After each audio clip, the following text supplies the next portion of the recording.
Morphin Grid.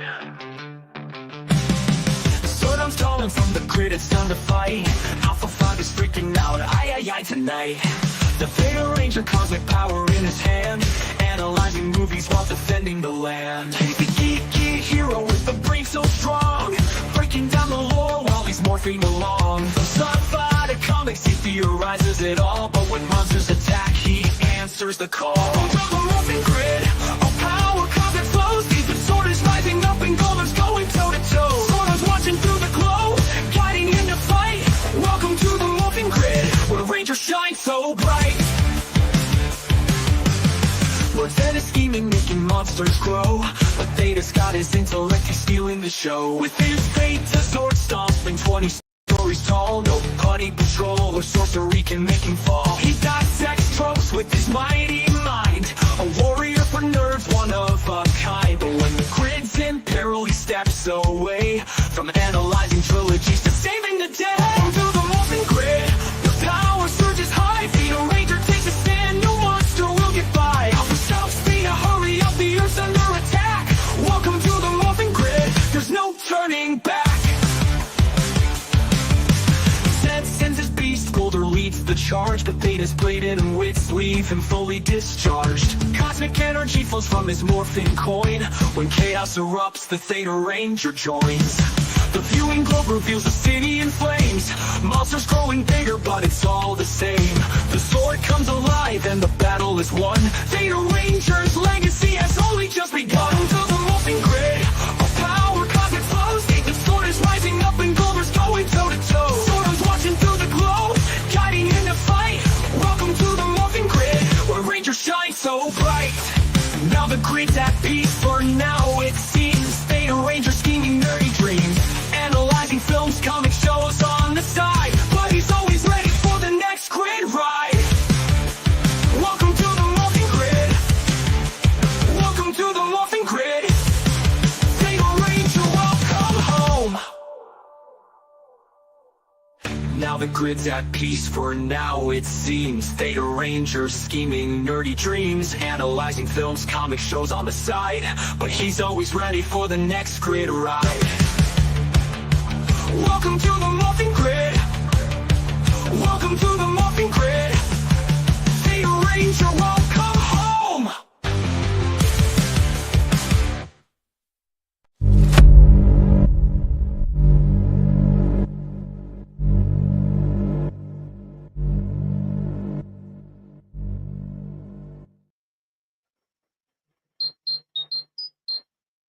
Welcome to the Morphin Grid, everybody. We have somebody special today. We have the radio demon himself, ALASTOR. Why, hello there, ladies and gentlemen. A pleasure to be here with you tonight. I just could not stop listening to your radio broadcast. Some of these choices are quite well. We're starting with Fear Paints a Picture. I do love that particular one. That's a very nice choice to start out today's program. Yeah, I actually heard that this is a really good one. So we're going to start with Fear Paints a Picture tonight. But first, I wanted to get a wonderful hello to everybody in chat. Of course, we've got Gunner, the backbone that's been so gracious to this channel, not only just helping, donations and becoming a member, but motivating and just an all-around kind heart. I can't say enough about his motivational talks and stuff. Thank you so much for being here. Stark of Iron, obviously you are awesome. Thank you for being in the chat while your friend ALASTOR is joining. Producer and owner, but yes. Yes. So thank you so much. FKHC 2005, hail to you. Thank you so much. I'm so glad you appreciate these old time radio programs, because it's one thing that's always touched my heart. And Dad, American Patriot Pad, Richard Spake, howdy. Let's give everybody a warm welcome. And Skull of Caldron's Minion. Yeah.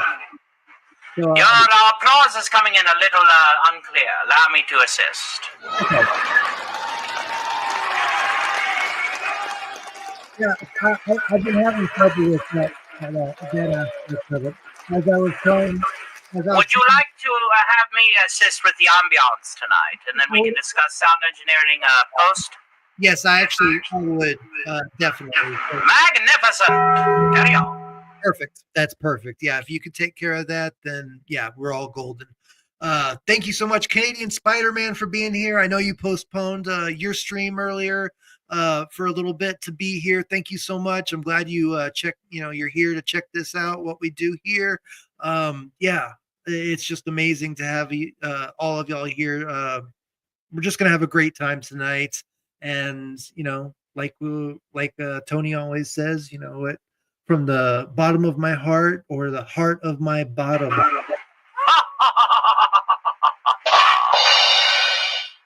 Yeah, y'all truly mean the world to me. Y'all are my family, and we are going to have a great time tonight doing an old time radio show, the suspense, the horror, the sci-fi, whatever we find on these programs. It's going to be fun no matter what. So if y'all want to get into that, or do y'all want to start with a song?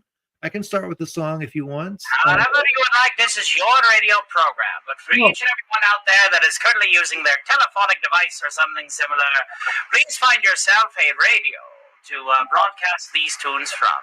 Nothing sounds more authentic than a speaker playing some of these programs that we are about to listen to. In fact, Mr. Stark has himself an old Philco harmonic. A beautiful piece of hardware, circa 1929. It's a wonderful piece. You should try and get a radio if you get the chance. Yeah, that sounds like a real good idea, actually. I have a few buttons here, but I don't know.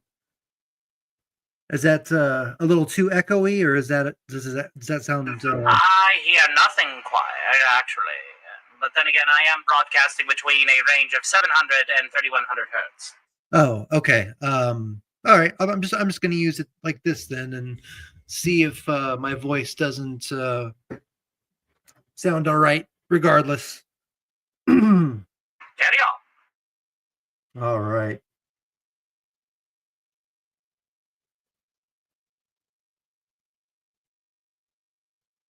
Let me trying to find the lyrics real quick.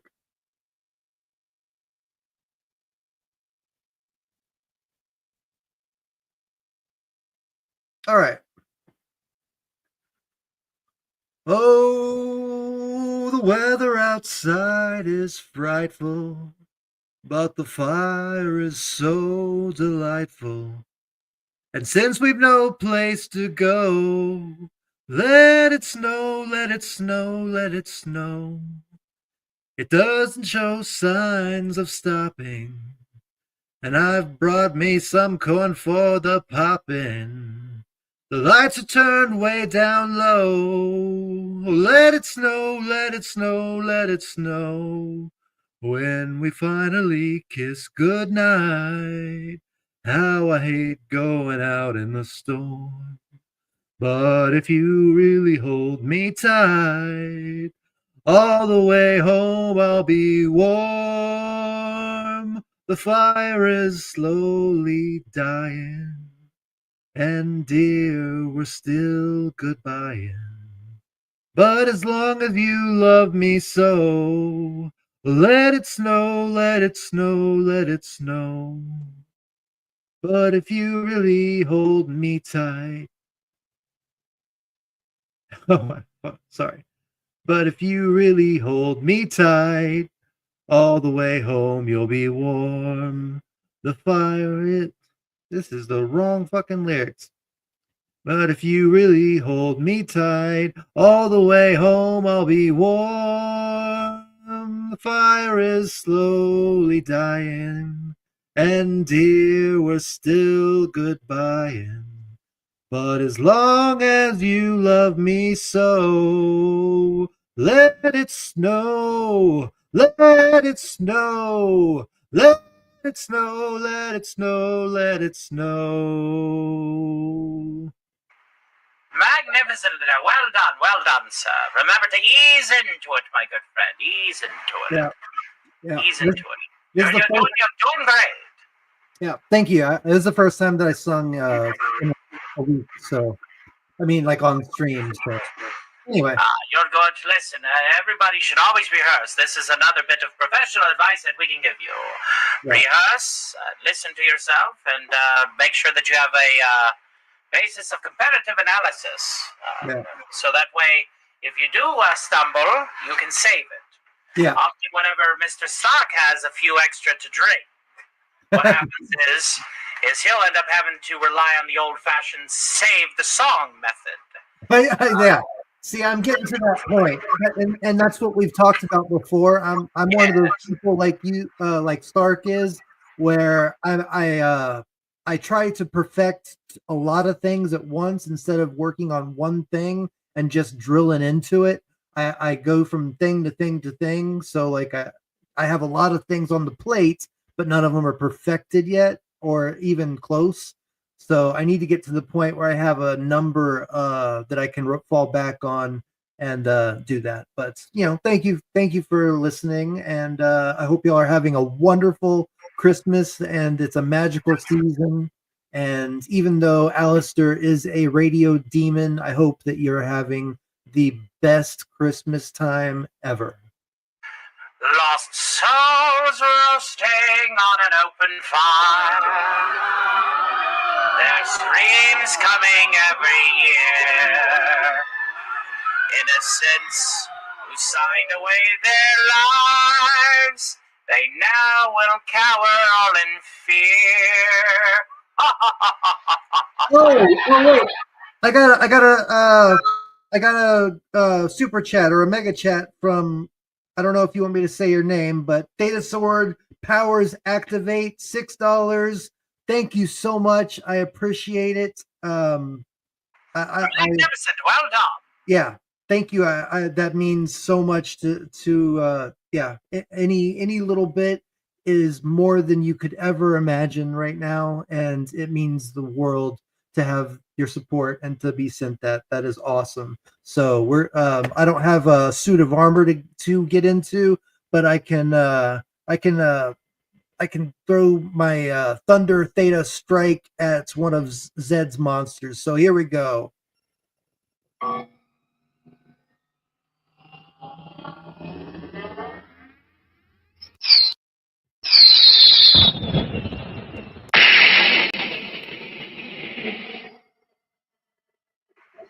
Magnificent. Well done. All right. Okay. Okay, that's you. Okay, so yeah. That was Christopher Blanco. That's Skull of Cauldrons minion. Thank you so much. I appreciate that. That means the world, man. Thank you so much for the support. It means Mr. Minion, Mr. Stark has an invoice here for a few crates of expired iodine toothpaste. I think it's for your necromantic master at the Hollow Earth. You need to come pick that up. Yeah. They only hold it for 7 days, so you got to go get that. Yeah, lemon pie. CSM, interesting fact. The scripture and about God becoming man in Jesus is used in exorcism. Yes, that's true. It is. It is. And you're talking about legitimate exorcism, if I'm not mistaken. Not just in movie formats and stuff. Yeah. Yeah, awesome. All right. Well, I wanted, they have some new stuff on Streamyard, and so I'm kind of confused as to how to find everything, but I wanted to play the famous Devastator.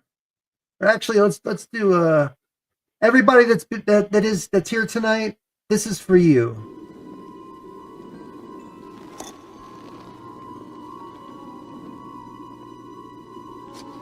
There's only one way to find out.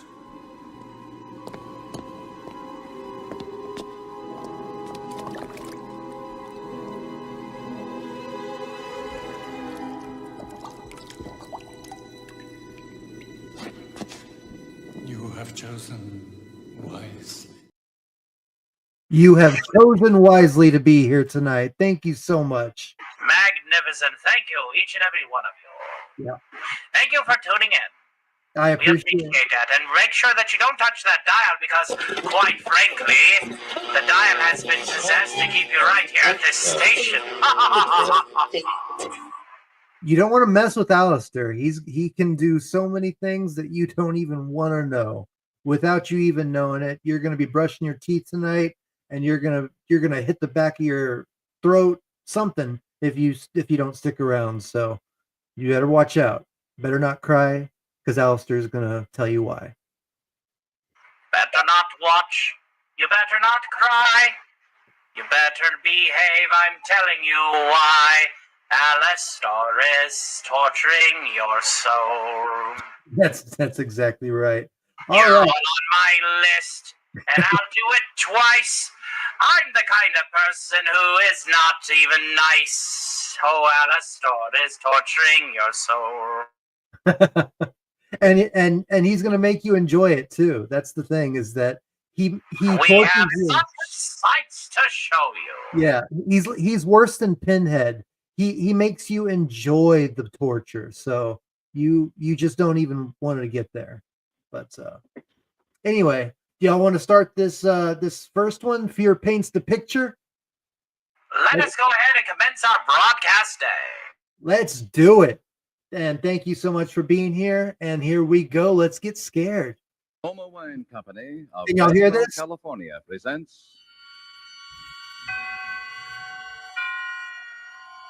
Turn it up a wee bit. Suspense. Can y'all hear that? No? You couldn't hear that? Go right ahead. Go ahead and play it. No, but I mean, could y'all hear it? I wanted to make sure the Yes, audio I was will hear it. okay.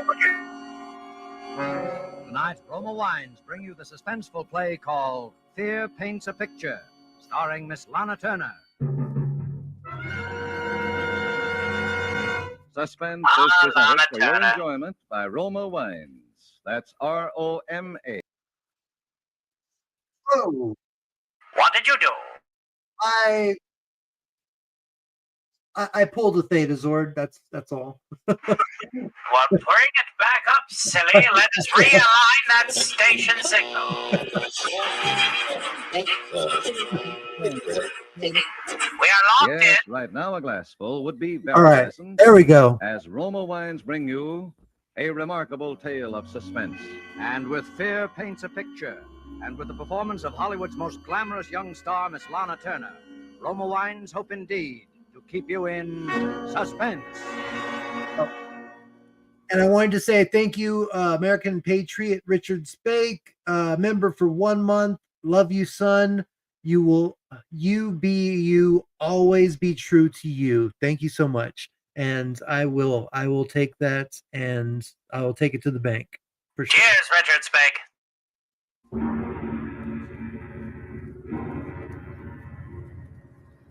There is a picture hanging on a wall. You look at it casually. An extraordinary picture. You'll say skillfully done. Look at those fine brush strokes. Look at those superb colors. But isn't the subject matter a little bizarre? It's something more than just bizarre. You see, it was that picture that first convinced me that I was insane.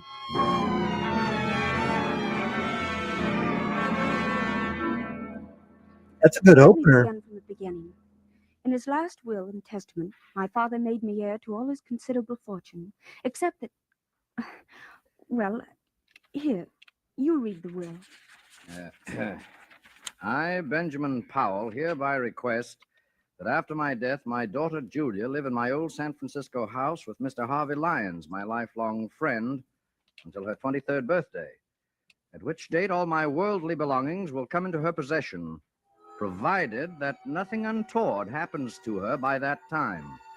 But in the event that she is incapable of taking over my estate upon her 23rd birthday, I hereby appoint Harvey and Laura Lyons as my final heirs, there being no other living blood relatives, and trust to their judgment that they will take care of Julia adequately and with kindness. Signed, Benjamin Powell. Lovely business proposal. 3 months later, seated around the huge ornate fireplace of that dark, musty living room, we were 3 silent people. Harvey was reading his newspaper, Laura was knitting with nibbled fingers, and I stared with unseeing eyes at an open book.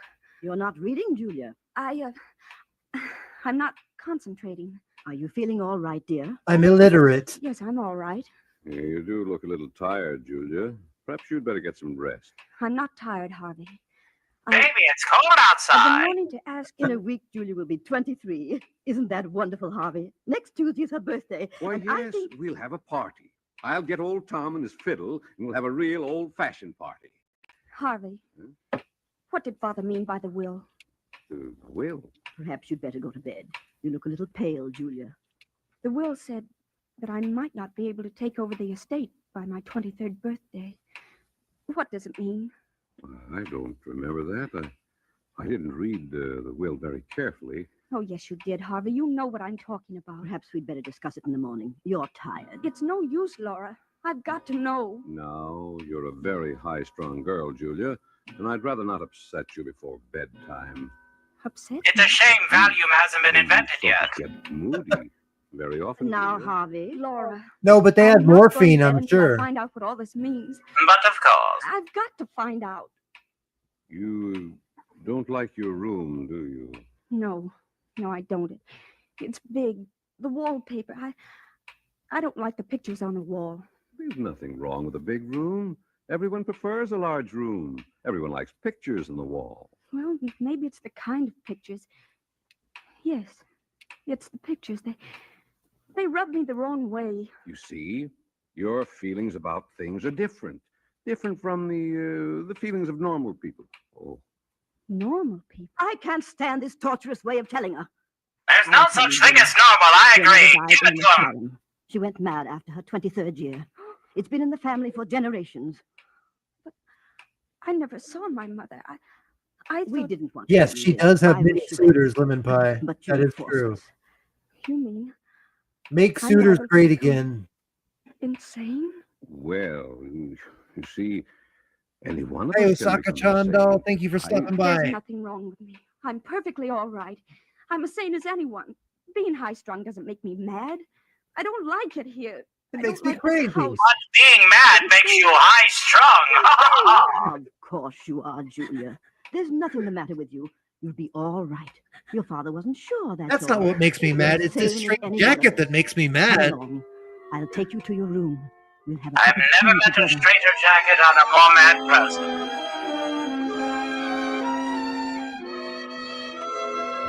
Hello, Dr. Silverman. How's the knee? How is she, Laura? She's calmed down. Is she asleep? No, Harvey, she's reading. That must be Dr. Barrow. I'll open the door. I'm going to close it right back in his face. How do you do, Mr. Lyons? Is it Dr. Barrow? Hey, one This calling. is my wife, Laura. How do you do? I'm glad to meet you, Doctor. Let me take your things. We'll have your room ready in a few minutes. Thank you. It's very good of you.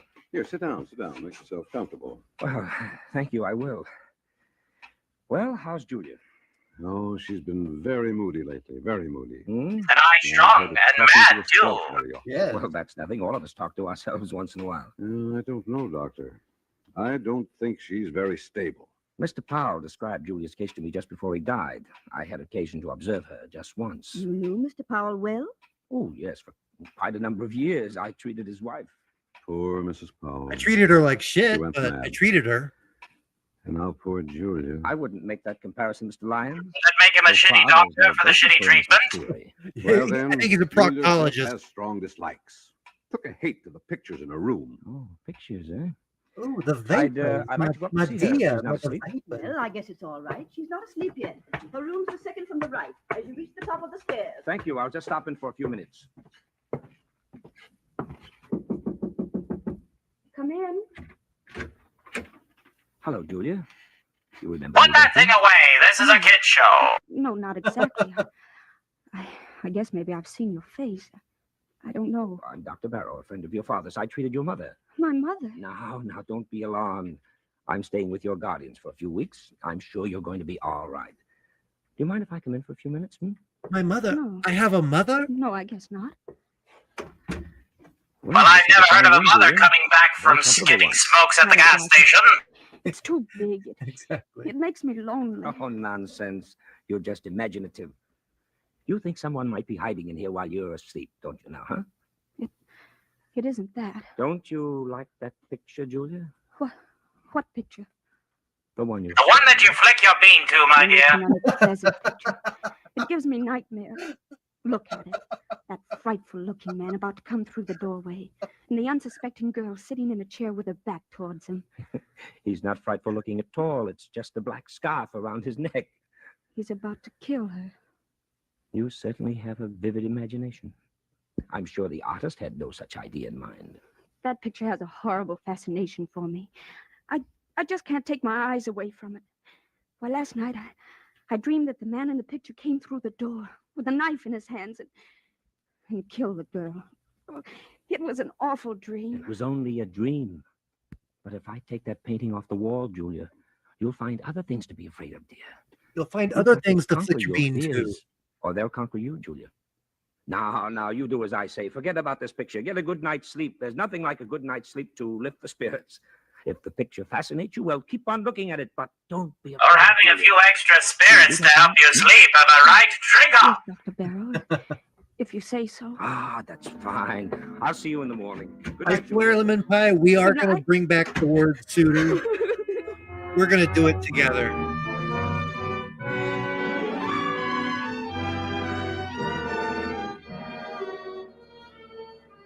For suspense, Roma Wines are bringing you as star Miss Lana Turner, whom you have heard in the first act of Fear Paints a Picture by Sigmund Miller, which is Roma Wines' presentation tonight of Suspense. The role of Vigo the Carpathian's portrait was played by none other than Vigo the Carpathian. Friends, this is Truman That's so Bradley ironic. for Roma Wines.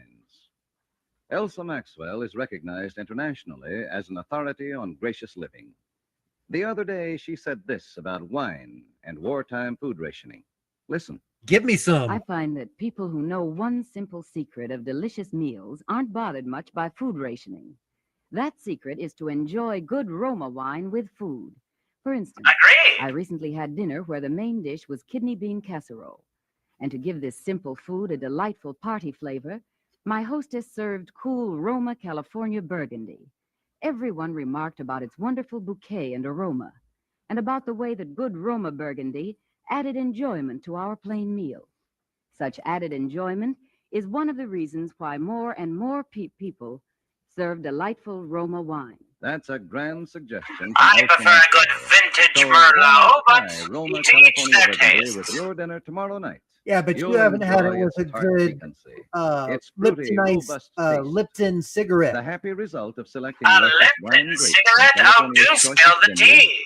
Oh, I guiding will. them to I'll spill all the perfection tea. by the ancient wine Lipton skill has of Roma's dishes. famed They wineries. have dishware. Good They have Roma wines never vary. refrigerators. They They're have always enjoyed, irons. yet They cost make only all pennies sorts a of glass. products, but their Remember, specialty is more cigarettes Americans and, enjoy and Roma wheels. than Car any wheels. other wine. R-O-M-A, Roma Wines. And now Roma Wines bring back to our Hollywood I won't soundstage disagree Lana there, Turner Lemon Pie. and Julia Powell in Fear Paints a Picture, a tale well calculated to keep you in suspense.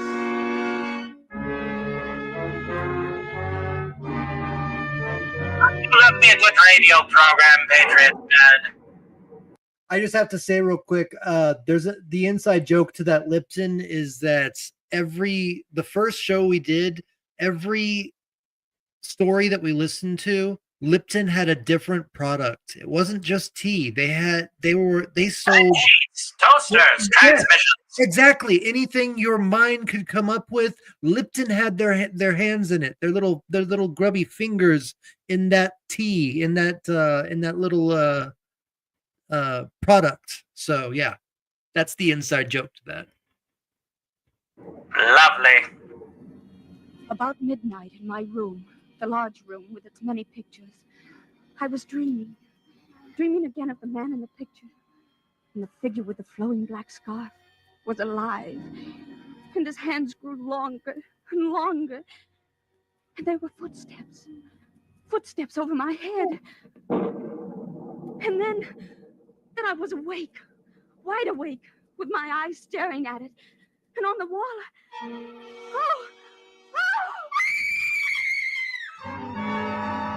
Oh my stars, I just need a little. Yeah, I think she had a little too much fun that night. Julia. Oh, that man. What man? The man in the picture, he's moved. What do you mean? The picture, the man at the door. He's not at the door. He's inside the room. Oh, you must have been dreaming. Screams. Julia, what's happened to you? He moved. I saw it. He's not outside the door anymore. He's inside. No, Julia, let's... It wasn't a dream. This is getting dirty. And I heard footsteps coming from the ceiling. And then I looked at I'll have what she's having. I didn't like that. Exactly. The man was inside the room. I think we all will. Oh, Julia, figures in pictures can't move. Of course not. It was just a bad dream. No, it's true. I saw it. All right, come along, Julia. We'll all take a look at the picture. Oh, no. No, I don't want to go back into the room. Now, there's nothing to be afraid of. We'll all go with you, dear. Yes, come on, Julia. Don't be frightened. You've got to fight off these delusions. Here, give me your hand. Come along. All right, my dear, let's take you to the liquor cabinet. The one near the bed. Oh, yes, the picture of Ralph Powell. Your family was always very proud of it. Well, there it is. It's the same as I saw it a few hours ago. Look at it, Julia. See you later, Sucker Town Doll. Enjoy your lunch, my dear. I can't believe it. The man with the black scarf is still outside the door and will stay there, Julia, until the picture crumbles to dust. Oh, but I was so sure. I saw him inside the room, approaching the girl, and then the footsteps. Dreams can be very vivid, and there are no footsteps coming from the storeroom. Oh, I must be out of my mind. I could have sworn. If Julia wants to, I'll take the picture out of her room. No, I don't think it's wise. Julia, you will have to fight these unreasonable fears. Never give in to them. I'll go crazy if I keep looking at that picture. It might be the other way around, Julia. If you run away from it, the mental disease prevalent in your family will take a firm hold in you. You'll get worse and worse, as Dr. Barrow says, until you'll be afraid of your own shadow. No. You'll be afraid of everything, of everyone you meet. No. Afraid to be alone, afraid to be with people, afraid of yourself, No. afraid of your own clutching fingers. No, don't tell me anymore. Please, Mr. Lyons, please. There's no need for this kind of talk. Look at the picture, Julia. It's nothing but some paint on a canvas with a frame around it. There's nothing about it that can harm you. The danger lies in yourself. You've got to keep staring at it as often as you can, by candlelight, in the dark, until you've learned to laugh at it. It won't be easy. Well, It'll probably stab you a few times, but you gotta do it. I'll get you a Don't threaten me with a good time. Oh, but I'll be all right in the morning. I'm sure I'll be all right.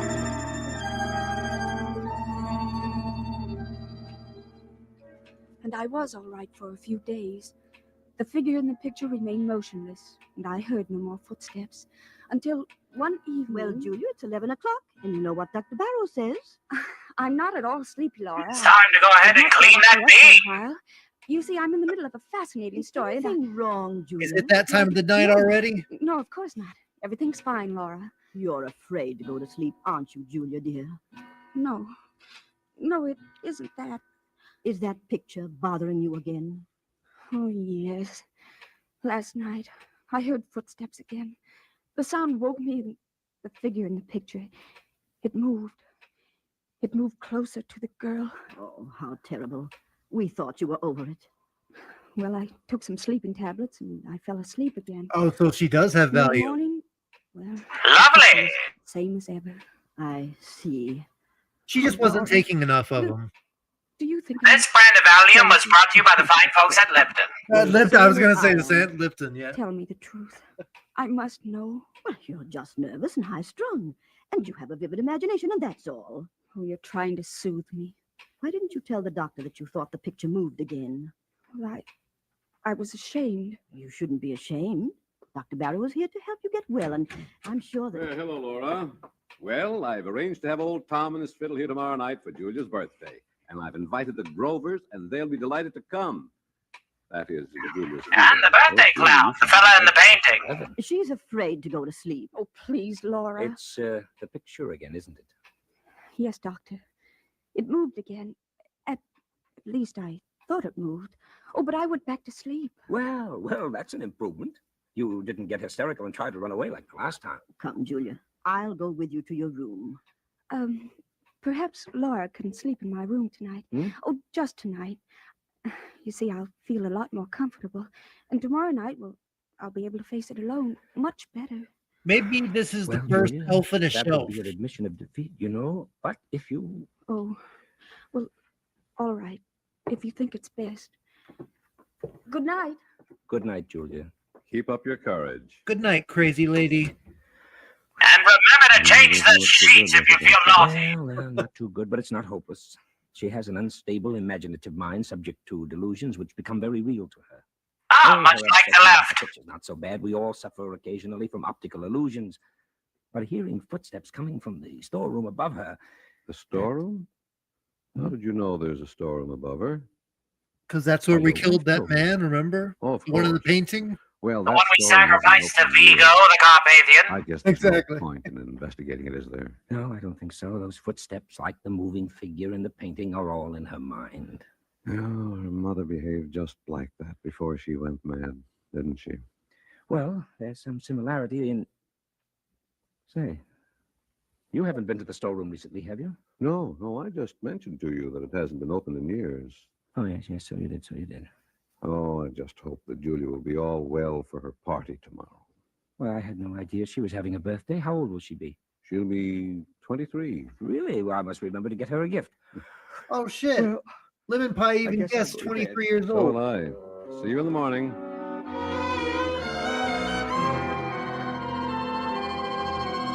This overture was brought to you by the fine folks at Lifted Brand Violins. When I stood alone inside my own room, panic, black, unreasoning panic began to take hold of me. In wild haste, I began to undress, never looking at the picture and talking to myself. Yes, talking to myself all the while. Now, I won't look at it. I'll take some pills and fall asleep. Yes, lovely pills. It can't do me any harm. If I don't Dish them see out it. to everybody. Yeah, see, look, mustn't even Lemon Pie I know. sounds like a nice I'll think about the 23-year-old trip I girl. made to She South was. America. Oh, it was a wonderful trip. The sunsets and what was that? Footsteps. Those footsteps again.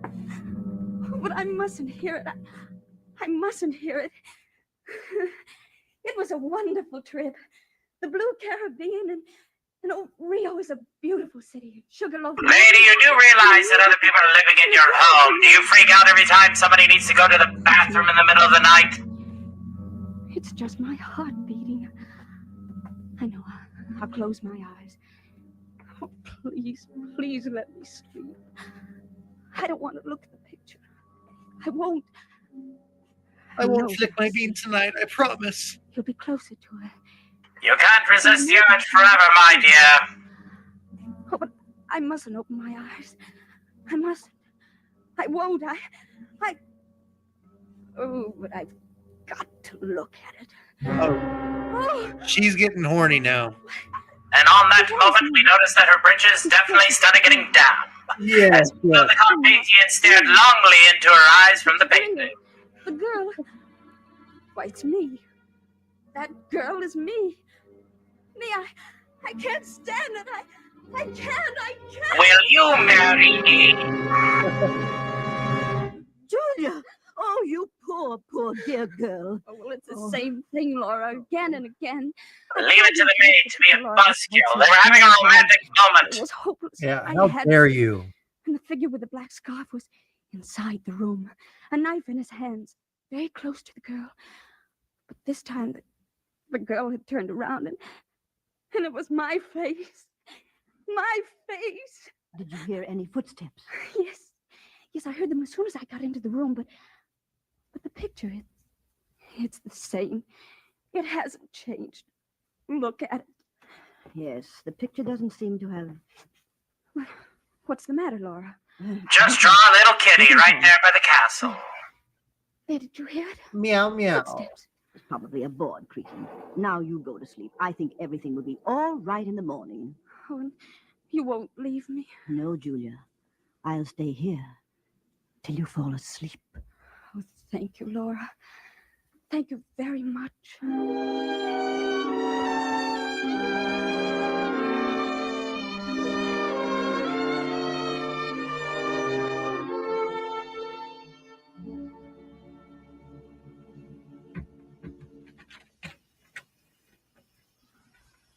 Laura? Laura, is that you? No, it's the Avon salesman. Why, she's gone. She's left me alone.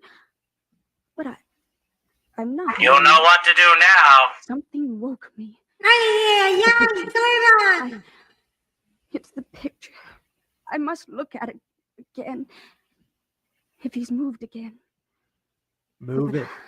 I must look straight at it. I'll look straight at it.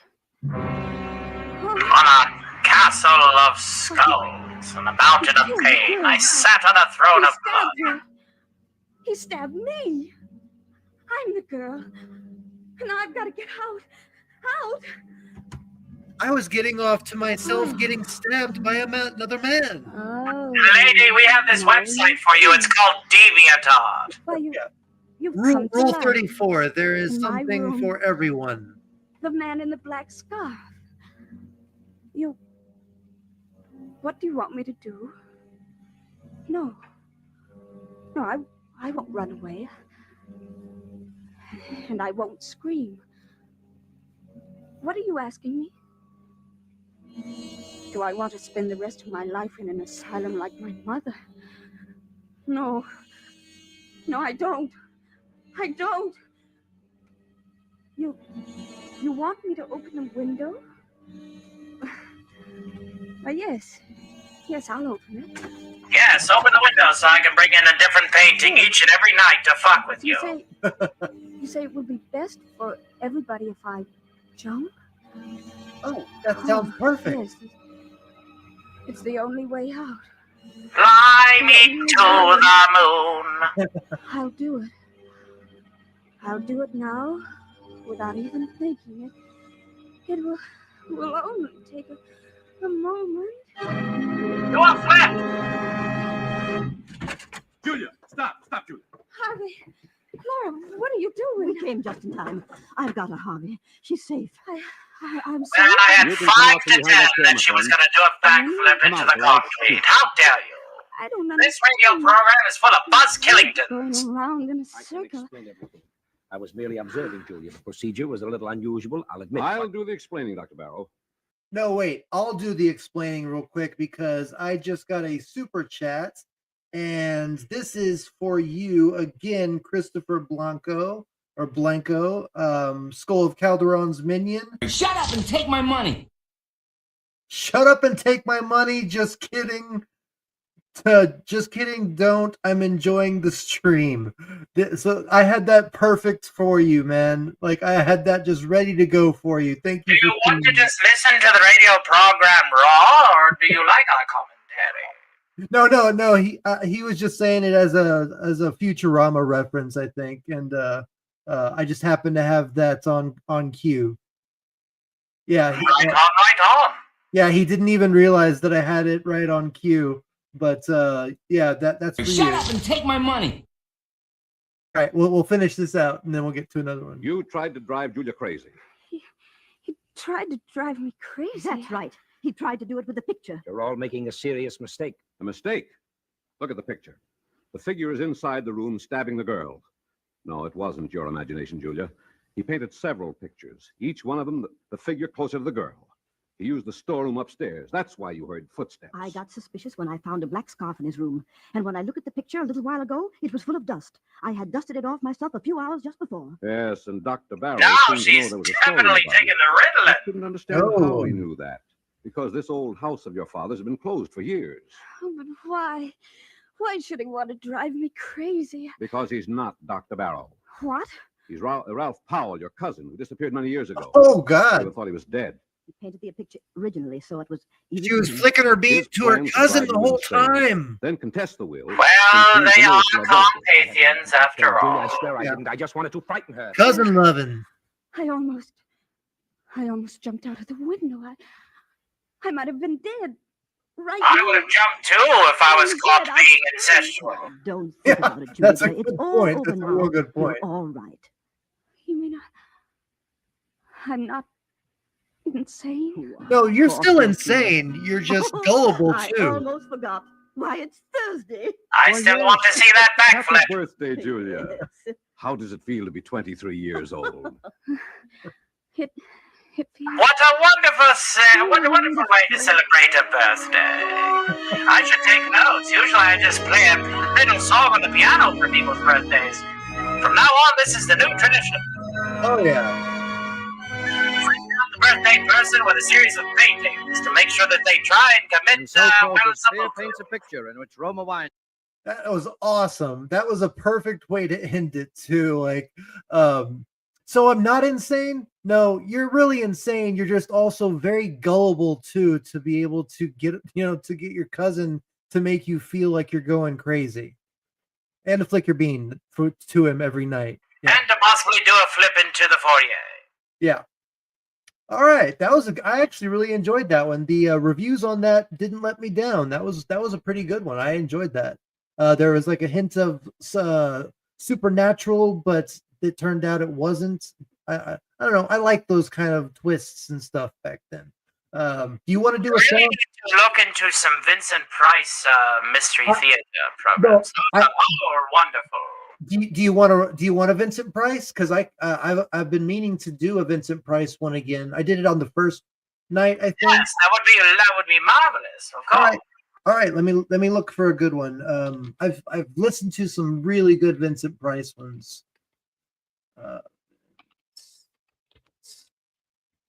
Nice.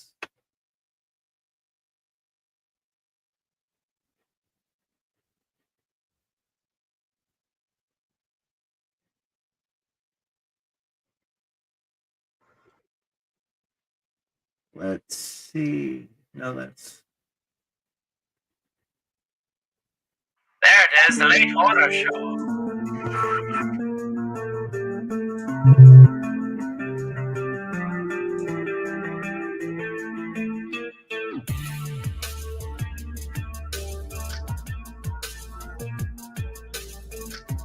Might want to get past the intro here. Yeah. Resurrected.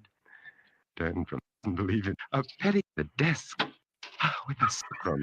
Ladies and gentlemen, please stand by as we do our duty.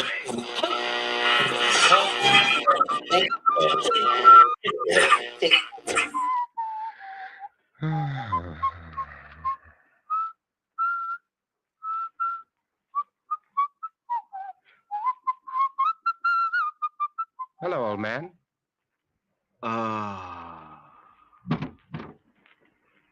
Funeral parlor.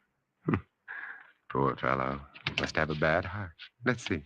Oh no! Wait, that isn't the beginning. I'd like to have one where the episodes. Okay.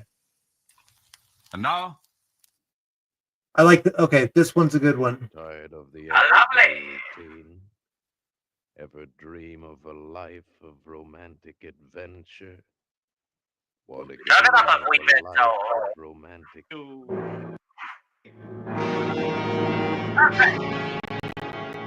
Escape, designed to free you from the four walls of today for a half hour of high adventure. Tonight, we escape to a lonely lighthouse off the steaming jungle coast of French Guiana. How's that sound?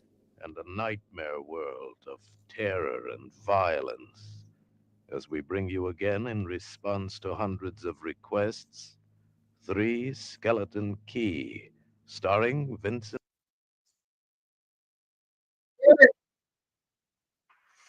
You really need to get better at this thing, my good fellow.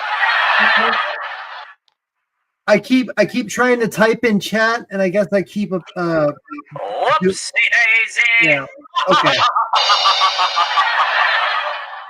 Okay.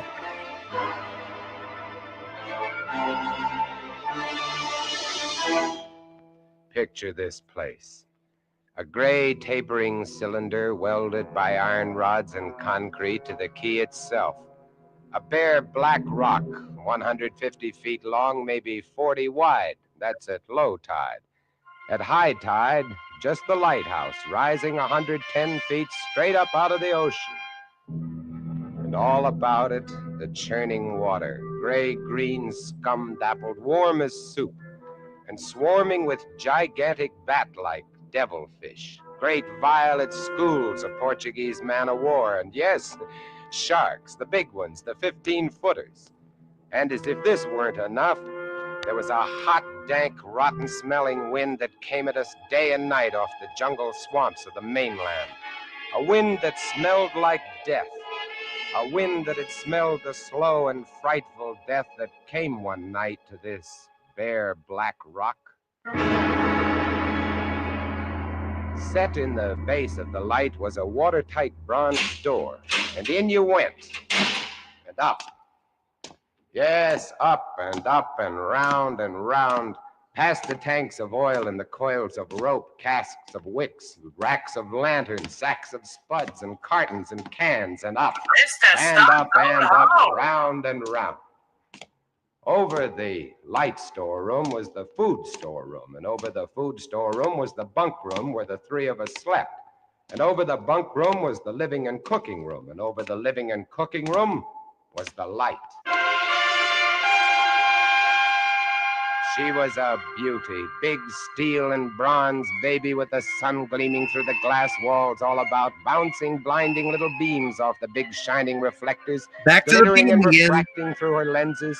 The whole gigantic bulk of her balanced like a ballerina on the glistening steel axle of her rotary mechanism. She was a sweetheart of a light.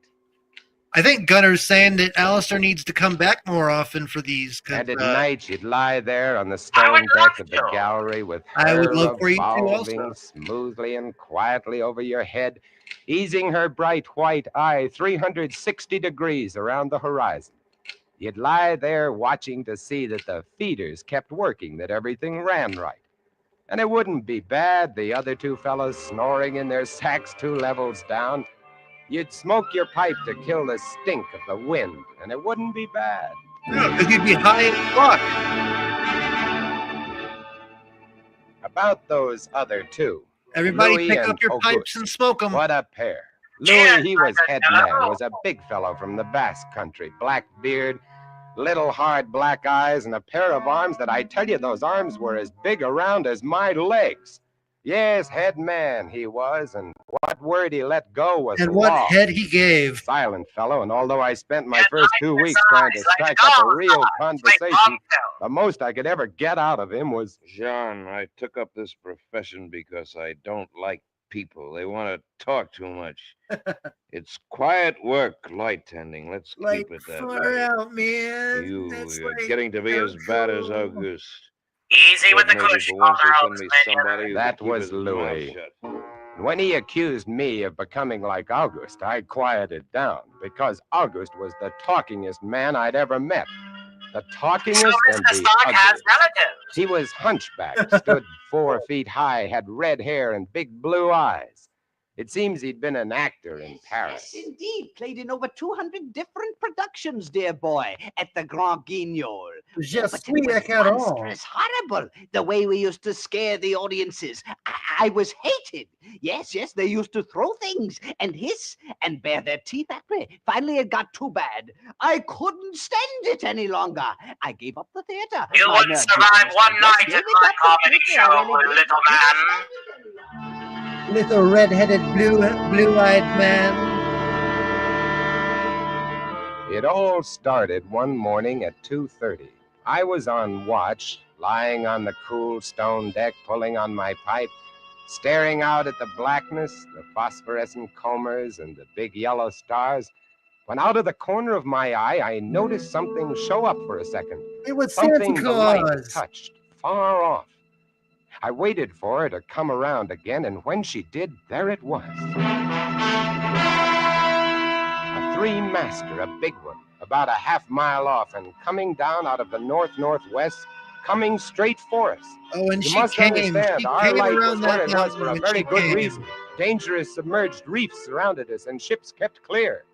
But this one, this sailing vessel, was coming straight on. I went over to the gallery door and yelled, "Louis! Louis!" Louis Prima? I waited for the light to come around. Louis again. Louis? What is it? Ship headed for the reefs. Hurry right up. I had the glasses out now. I couldn't read her name, but I could see her quite plainly. I could All see her sails tits just set, fine. foam creaming away under her bow, her beautiful lines. A Dutch ship, I guessed her. But why didn't she turn? Every time it passed, our light hit her with the glare of day. Ship? Where? Northwest. The light will touch her in a moment. Can't they see? Look at her. She just keeps coming on. Yeah, the squarehead. What is it? What is it? Watch northwest. I know what it is. Huh? What? The Dutchman, the Flying Dutchman. We did a play about her once. Oh, what a performance. You ghastly galleon, hag-ridden, curse-driven, must on. Shut up, will you? She's luffing. Yes. Who let Smeagol on board the sub? She's derelict, that's it. Derelict? Abandoned. The crew left her for some reason or other. But instead of sinking, she's gone on, running before every wind. She'll not run long. Not with these reefs to break her up. A beautiful ship. Now, Can I why have would her? men leave a beautiful ship like that? She didn't ram us, although we all expected it. But as we waited for the crash, she luffed again, caught some odd gust, and went about. We watched her the rest of those black hours, heeling and rocking, pushed and pulled by every stray wind, every freak current. Watched her until the dawn came, till the sea turned from black to a pearly gray. And on she came again, heading for us. We all had our glasses trained on her now. We were August, bracing for You impact. can kill the light. Right, Chief? She doesn't look so good by daylight. Think she'll ground this time? What? I say, do you think she'll ground this time? Huh? This is impossible. Absolutely impossible. What? Here, I say. Take my I think glasses. she'll They're better ram than us yours. this all time. right. And what is it you're... I had to focus, and then my breath froze in my throat. The decks were swarming with a dark brown carpet that looked like a gigantic fungus, but undulating. And on the masts and yards, the guys and all were hundreds, no thousands, I don't know, an endless number of enormous rats. See them? Yes, I see. And this, ladies and gentlemen, is the reason why we have rats in New England. Now we know. What are you two doing? And the Here, Black give me a look. Plague. That Yes, plague give him the spotted. glasses. Take a good look, chatterbox. Give you something to talk about. She's still heading for us. Yes. And I'm getting aroused. She's going to turn. She better turn soon. Suppose I didn't know that the Rat King had a ship. On the key. Apparently he Slow does tide. now, sir. Yes, it is. Where's all the conversation, August, huh? Here, want the glasses again? Want another look? No.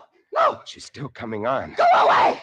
Go away. Turn, will you? Turn, I say, I pray you. Turn! The ladies in all of these radio shows, batshit crazy. The rats. Look. I have On no the water. idea. I think because Like the a car. scariest thing in the world is a Sure, they're batshit crazy swimming. lady. Those are ship's I rats. can second that. Motion Swimming back. for the rocks. The door below. It's open. Come on.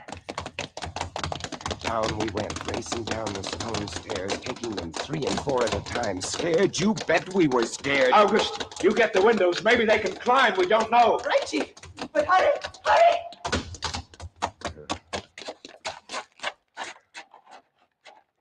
Look. See them? No. Oh, yes, I do. Up at the other end of the rock. Look at them. Millions. They smell us. Here they come. Close the door. Can't. It's stuck. Here. Let me. Oh, move. You move. Heave. Made it. This infestation was brought to you by the fine folks at the Orchid Man Pest Extermination Company. Get it. Watch it. He's kicking. Turn. We were big as a tomcat, bigger. And his eyes were wild and red, his teeth long and sharp and yellow. He went for us, starving, ravenous, and we fought him, fought that one rat all over the room. It was, oh, believe me, I do not exaggerate, it was like fighting a panther. Are your pets pestering you? Call Orkin. We better get aloft. We have half-price services in the holiday season. We Merry ran Christmas. up the winding staircase. We passed the tiny windows of the various levels, and at every one was a thick, wriggling, screaming curtain of brown fur. I was ahead of Louis, and I dreaded each successive level. Suppose they had found a way in. Look at them. Will you look at them? It's a nightmare. Will you look at them? Hair of the Did somebody forget to pack the piper's flute? The light was dim. No, but they forgot to pack the bowl tight enough. Crawling mass that swarmed over the glass all about us. We could I'll not see have what the he's sky. having. Nothing but them. Their red Well, eyes, not their past. claws, their wriggling, hairy snouts, and their teeth. The rats. They screamed and howled and threw themselves against the glass. They were Their teeth were unironically perfect thanks to the fine folks at Iodent toothpaste. Very, very quietly in the center of the classroom under our beautiful light, and we waited. What can we do? What can we do? Take it easy, old man. Take it easy. I just can't. It won't do any. Won't do any good to stand here and shake. That's right. Anybody want a cigarette? Yes, I'll have one, thank you. Good boy. Good boy. You've got to keep calm about this thing. Here's a light. They don't like the fire, do they? Guess not. Give me another match. You don't like that much, do you? I say? Don't rile them, August. Give me some more matches. I'll strike them and strike them and strike them until they get scared and go away. They won't go away. Not until... Finish it, Chief. I think we've got an Precious there, Gollum. Throw it in the Not until volcano. they've been... I think we've got an arsonist Fred. on our hands here.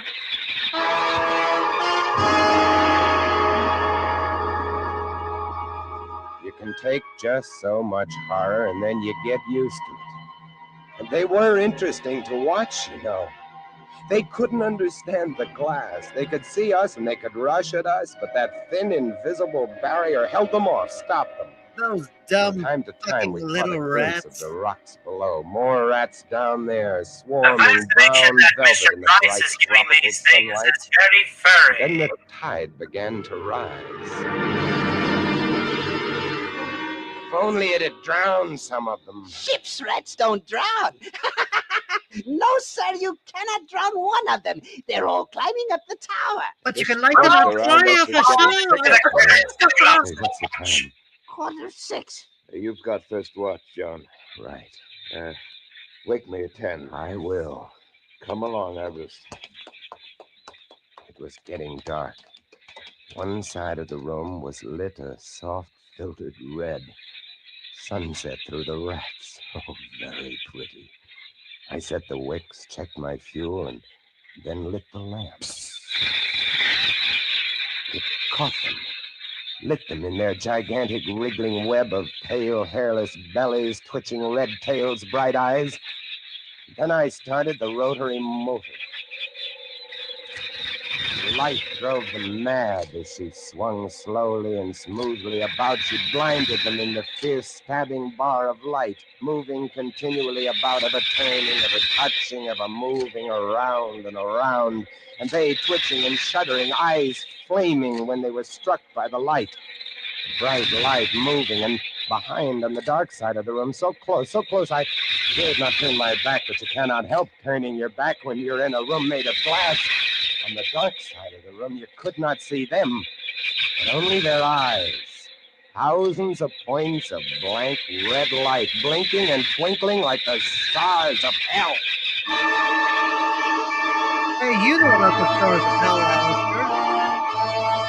I have to say, I have to give it up to Mr. Price. His narration is always Louis relieved me at 10, but I didn't get much sleep that night. And when I came up into the gallery early next morning, There stood August, his back to me. He was bowing to the rats, waving his arms and making a speech. I am going to play once again that magnificent role which made me the toast of the Paris theatre. Prelate, the evil genius of the medieval underworld. I am he who did guide the dark soul of the Marechal into the nether paths. Do not be frightened, Somebody little throw him children. overboard. I will not Kept hurt turning. you. I stood much. staring at him, horror-struck, but he didn't notice me. The man had gone mad. He kept turning, telling his stories to all the rats, leaving no one out. August! August! I think this is the origin of the Rat King. Take a seat on the aisle, dear patron. August, move over there. stop it. Let the gentleman be But seated. he didn't stop. Come. He went on, bowing and scraping to the rats, his big blue eyes rolling and winking, his wild red hair waving about him. I grabbed him by the arms and slapped his face. He looked at me like a child. And then his face screwed up. He looked as though he were about to cry. Go below, go on. Oh, very well then. Later, my dear audience, later. Matinee today. Sure, he was crazy. But I guess we all were. A few hours later, he came back up and caught Louis and me teasing the rats. Yes, sounds horrible. It was fun. Sounds like a good performance. We could get right up against the glass and make faces at them. It drove them crazy. They would scratch away trying to get at our eyes. Louis was even cuter about it. He'd pull a piece of bread out of his pocket and press it against the glass. The rats would scramble into a solid ball, biting each other, clustering like grapes. From time to time, a whole knot of them would slip and fall 110 feet to the surf below. Look at the sharks! They're eating them. Yeah, the sharks are our friends. They're eating her. I'll get another bunch And together. they're gonna eat me. I love kill each other. There they go.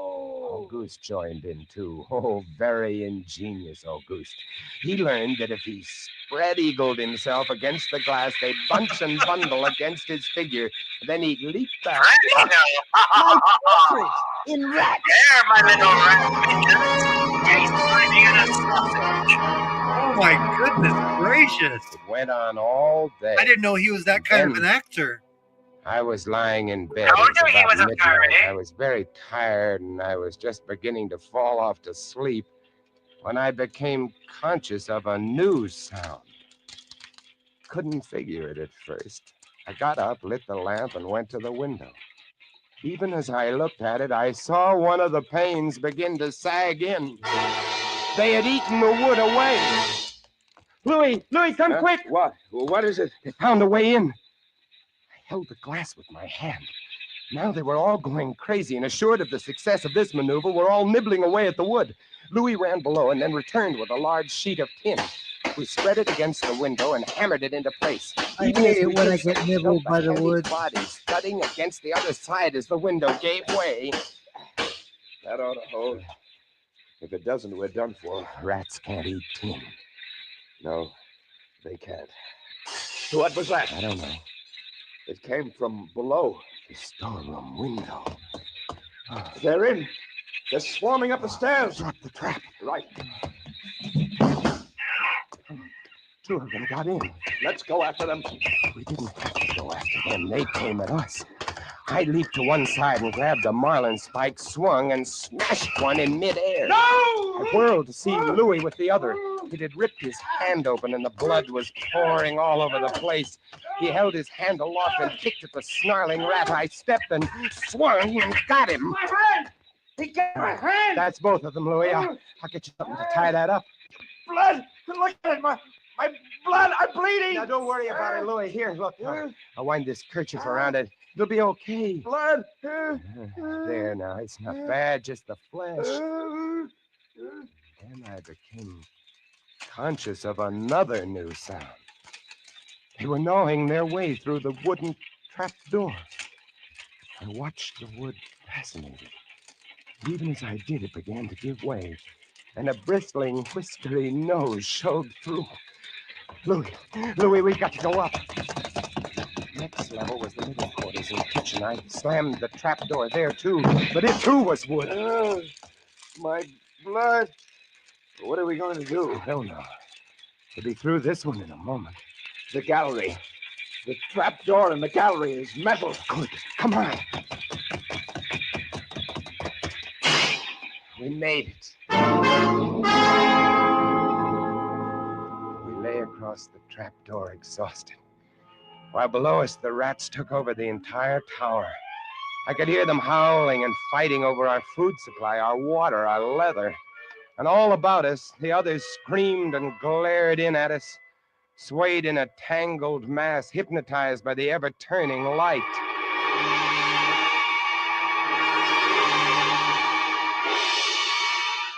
By morning, the air in the little room was horrible. Until now, we'd been getting air from the tower below. Now that was sealed off. And so was all our food and water. We had been We lay hotboxing exhausted, with coal. waiting. The hours crawled on. I was almost dozing from fatigue when I saw a sight that brought me too fast. I bet you hotbox with coal and brimstone, don't you, Alistair? I hold the powers of life. What can I say? The man has expensive taste. I was standing by the glass, and in one hand You're a he held connoisseur, a wrench. for sure. He was tapping the glass gently, not quite hard enough to break it. I eased myself to my feet and slowly, very slowly, tiptoed toward him. All I have to do is tap just a little harder. And, I found a coil of wire in the toolkit, and I trussed him up, fastened him to a stanchion in the center of the room. Louis was of no help. He lay on his side, looking at his bloody hand, weak and sick as a baby. So there I was, a lunatic and a coward for company, and all about watching our little drama, the rats.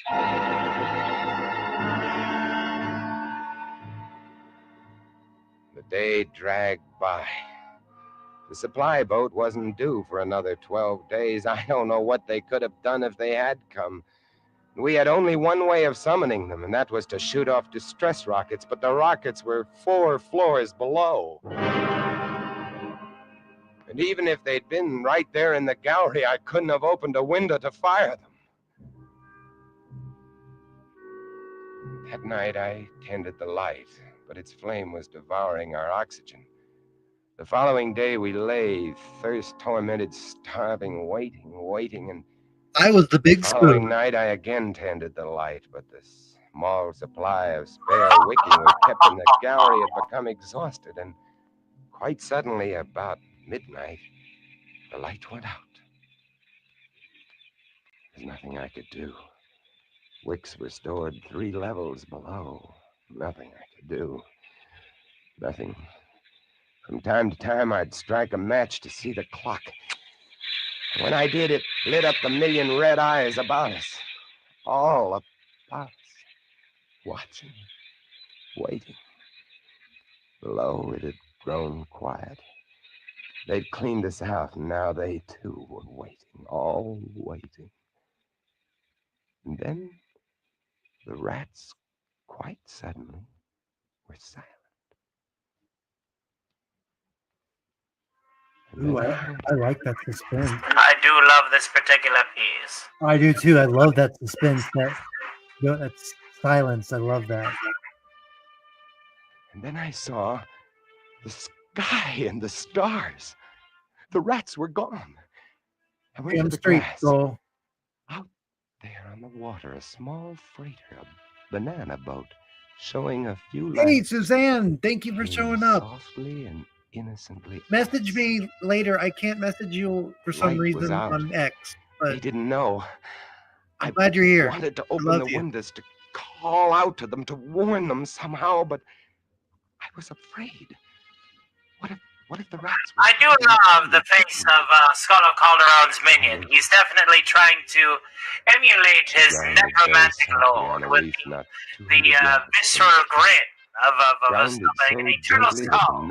I do too. I think it's so great, the intensity in his face. Watch didn't even stop playing. They tried washing her back off. You're not I blocked could by have me, told them to Suzanne. save their fuel. The tide was rising, would have Could be floated any her on food. issue. And I waited.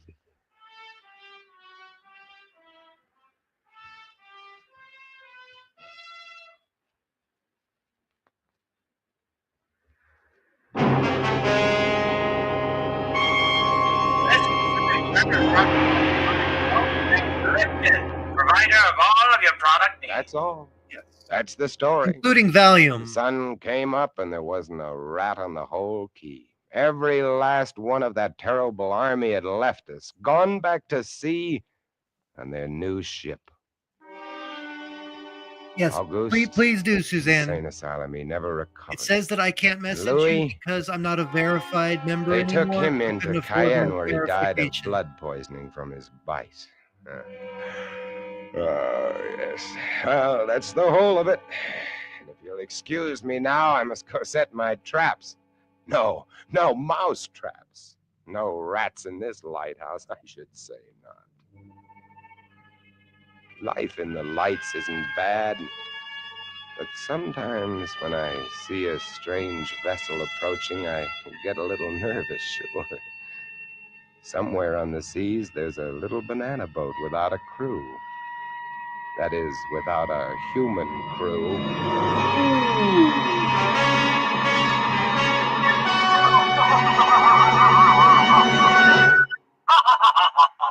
I love that Escape twist. is produced and directed by William N. Robeson. Tonight we have presented Three Skeleton Key by George Tadouz, adapted for radio by James Poe and starring Vincent Price as Jean. That was really good. I really enjoyed that one. I don't know about y'all. I really like that. Vincent Price. I cozied up to my radio just a little bit tighter. Awesome. Okay, I wasn't gonna share this until closer to Christmas, but just in case I don't have internet, I just want to make sure that this gets out before Christmas. So let me pull up a little image real quick.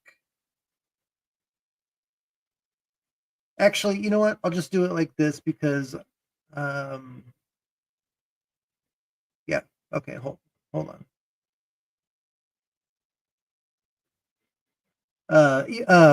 Can you entertain for a few seconds? Do you want me to just perform a number? That would be that would be awesome. A short one, of course. Yeah, a short one. We've been talking a lot about our dental care here lately, and part of having a perfect smile, of course, brought to you by the fine folks at Iodine Toothpaste. You're never fully dressed without a smile. Hey, Hoboban! Hey, Dapper Dan! You both got your style, but brother, you're never fully dressed without a smile. Your clothes may be brumily, they stand out a mile, but brother, you're never fully dressed without a smile. Who cares what you're wearing on Main Street or Savile Row? It's what you wear from ear to ear, and not from head to toe that matters. So, Senator, so Janitor, so long for a while, but you know you're never fully dressed without a smile. I don't want to set the world on fire. I just want to start a flame in your heart.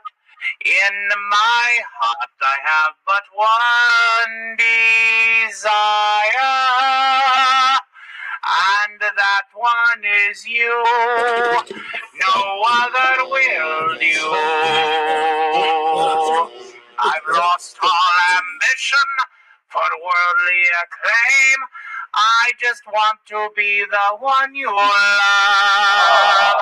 And with your admission that you feel the same, I'll have reached the goal I'm dreaming of. Believe me, I don't want to set the world on fire. I just want to start a flame in your heart.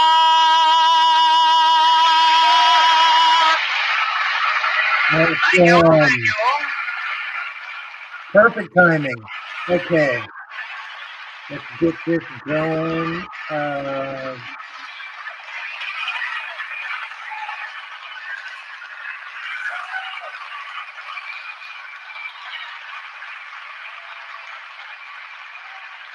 They love me. They really love me. We all love you. All right. Let's see this. Entire screen. No window. There we go. Good enough.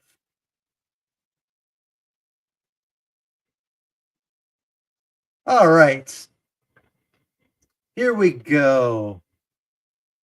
I wrote this last week.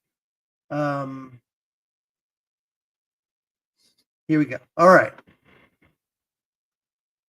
'Twas the night before Morphsmas, and all through the grid, not a creature was stirring, not even Finster's squid. The Zords were all parked in their bays with great care, in hopes that no monsters would soon wreak despair. The Rangers were nestled all snug in their beds, while visions of power-ups danced in their heads.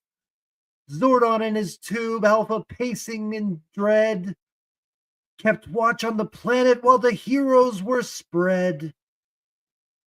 When out on the moon there arose such a clatter, Rita awoke with a scream. It's time to cause splatter! She summoned Lord Zed, who appeared with a flush.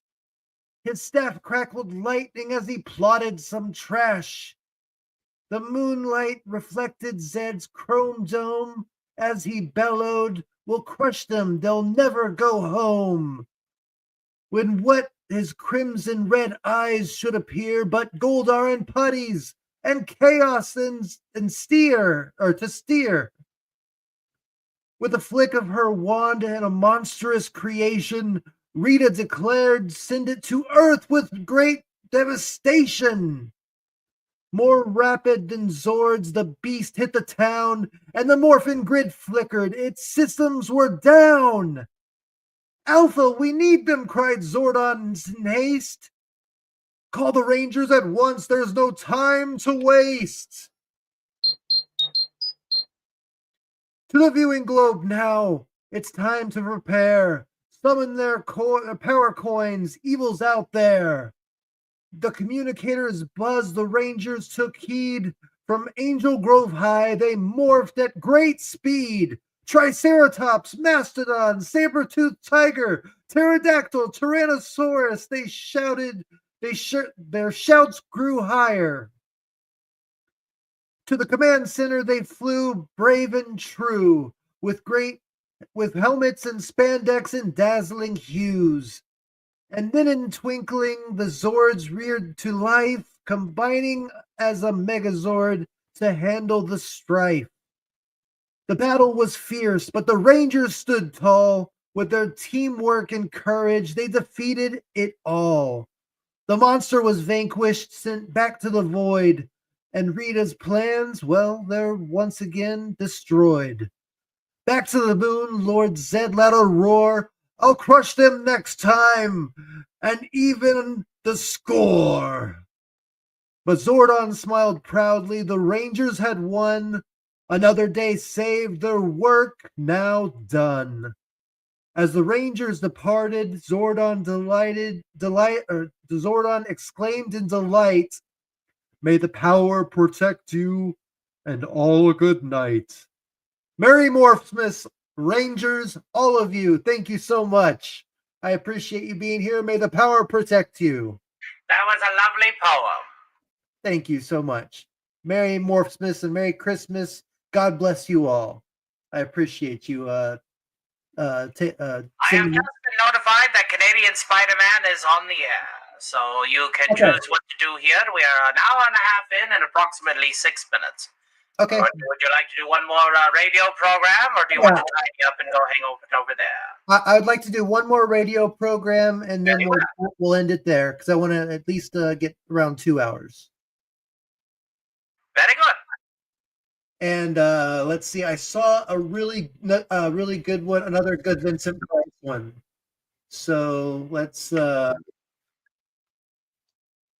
Yeah, I am actually. All right. Oh, y'all couldn't hear that. Never mind. I was responding to the video. Hold on. Let me get it up. Lovely. Lovely, dear. Lovely. I'm so sorry. We do need to teach you some of the old world mannerisms. Yeah. Yes. Here. I toast to that. Cheers. Capital idea, my good fellow. Capital indeed. Cheers. Prost. What is going on? Stop. All right. Where are you, Vincent Price? Oh, there you are. I see you now. All right. All right. All and a right. Merry Christmas to you, Suzanne. Hopefully life will treat you quite well this year, my dear. Yeah. And everybody, I really hope everybody has a great 2025. Like, man, 2024 started out to be really good, and I thought that it was going to be a banger of a year, and it ended not as well. But 2025 is going to be the year. I keep saying that. I keep getting positivity, and I pray for all of you that 2025 is going to be the year that things go your way and things just are awesome. All right, let's see. Which one was the one that I found that was that looked really good?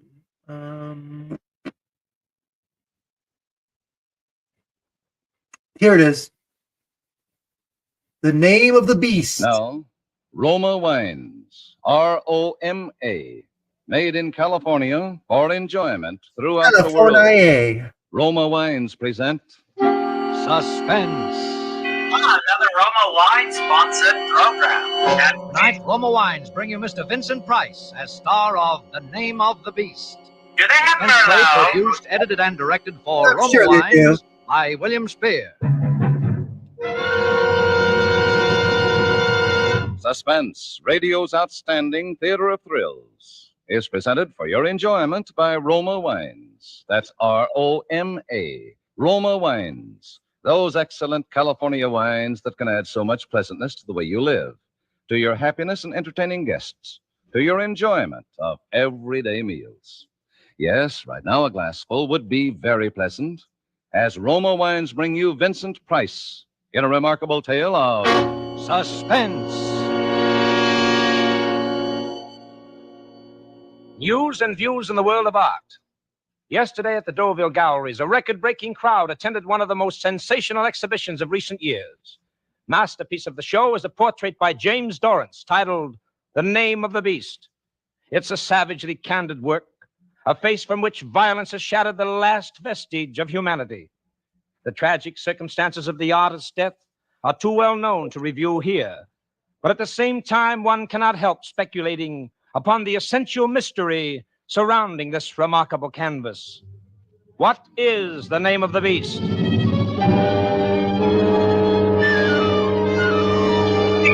of the world, King Kong. It's Bartholomew. The name of the beast was Krebs, Elmer Krebs. Oh, Krebs. I found him in an evil waterfront dive, took him to my studio, and made the first sketch for the portrait that night. I gave him money, and he promised to return the next day. When he didn't show up, I went in search of him. He wasn't hard to trace. My search came to an end in a squalid room of a waterfront hotel. Come in. He didn't look up when I entered the room, but continued to sit there on the sagging, dingy bedstead, holding his head in his hands and gently moaning. I crossed the room and raised the blind to let in the daylight. Then I saw it. Blood On his hands, on his shirt front, in his hair and beard, a horrible, sticky mass of blood.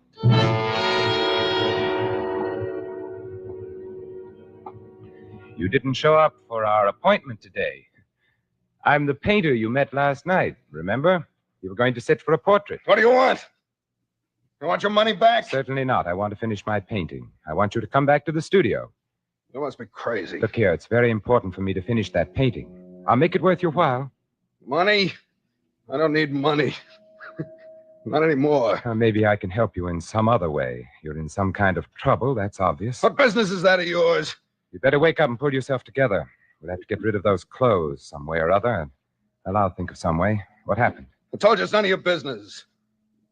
Why don't you leave me alone? I'm sick. All that blood. The first thing we must do is clean up this mess here. Now get those clothes off. And the shoes, too.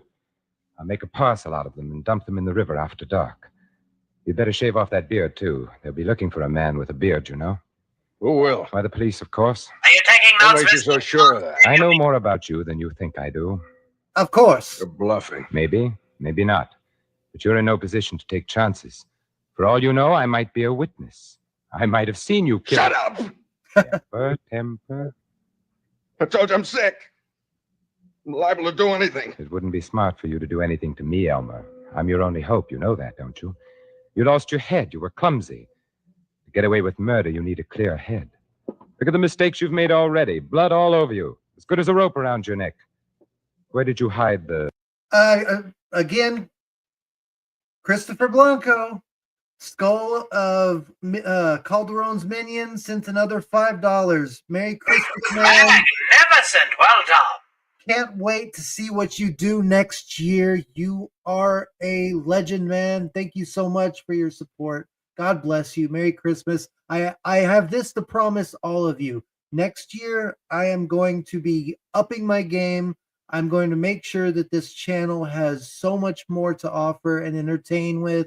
I'm going to perfect the role-playing game, the radio programs. If ALASTOR wants to come and join me every once in a while to make it even more entertaining with our back and forth, that would be something. We're going to do gameplays. I'm going to do theories. I don't know if y'all have checked out my Transformers theory. I'm going to redo the audio. I'm probably going to re-upload it and make it a lot better. But it's a solid theory. It's just I wish I would have emphasized things a lot better and made it more vocally entertaining, did more a better voice acting preparation for it.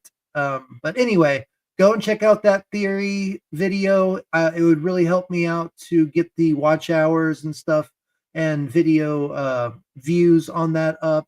And I would love to y'all to check out the Transformers stream we did with Tony, Rob Bright, and Diesel, except the middle part. Just don't watch the middle part. And just don't watch the middle part. That'll be a good stream. Yes, and then we are going to destroy some putties and the Foot Clan because I got a Christmas present from somebody for Shredder's Revenge, and we're gonna play Mighty Morphin Power Rangers, Rita's Rewind, as well as Shredder's Revenge. We're going to be doing some kick-ass stuff.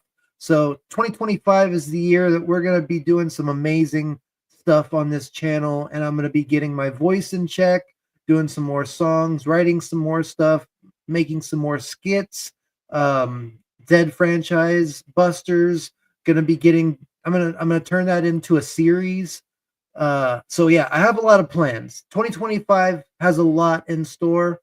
So thank you so much. Sorry. Now, don't you be going and taking all of the time that my property needs to be able to do for me. Yeah. And God bless Stark of Iron and ALASTOR, everybody, for taking me under their wing and being a part of this family. I just wanted to let y'all know that 2025 is going to be the year where me and Tony get our own place. He's going to move down here to Texas, and we're going to have some awesome times. We're going to make some great films, and we are going to make some great content together. It's going to be amazing. So expect what expect good, and then that way when you get great, it'll be amazing.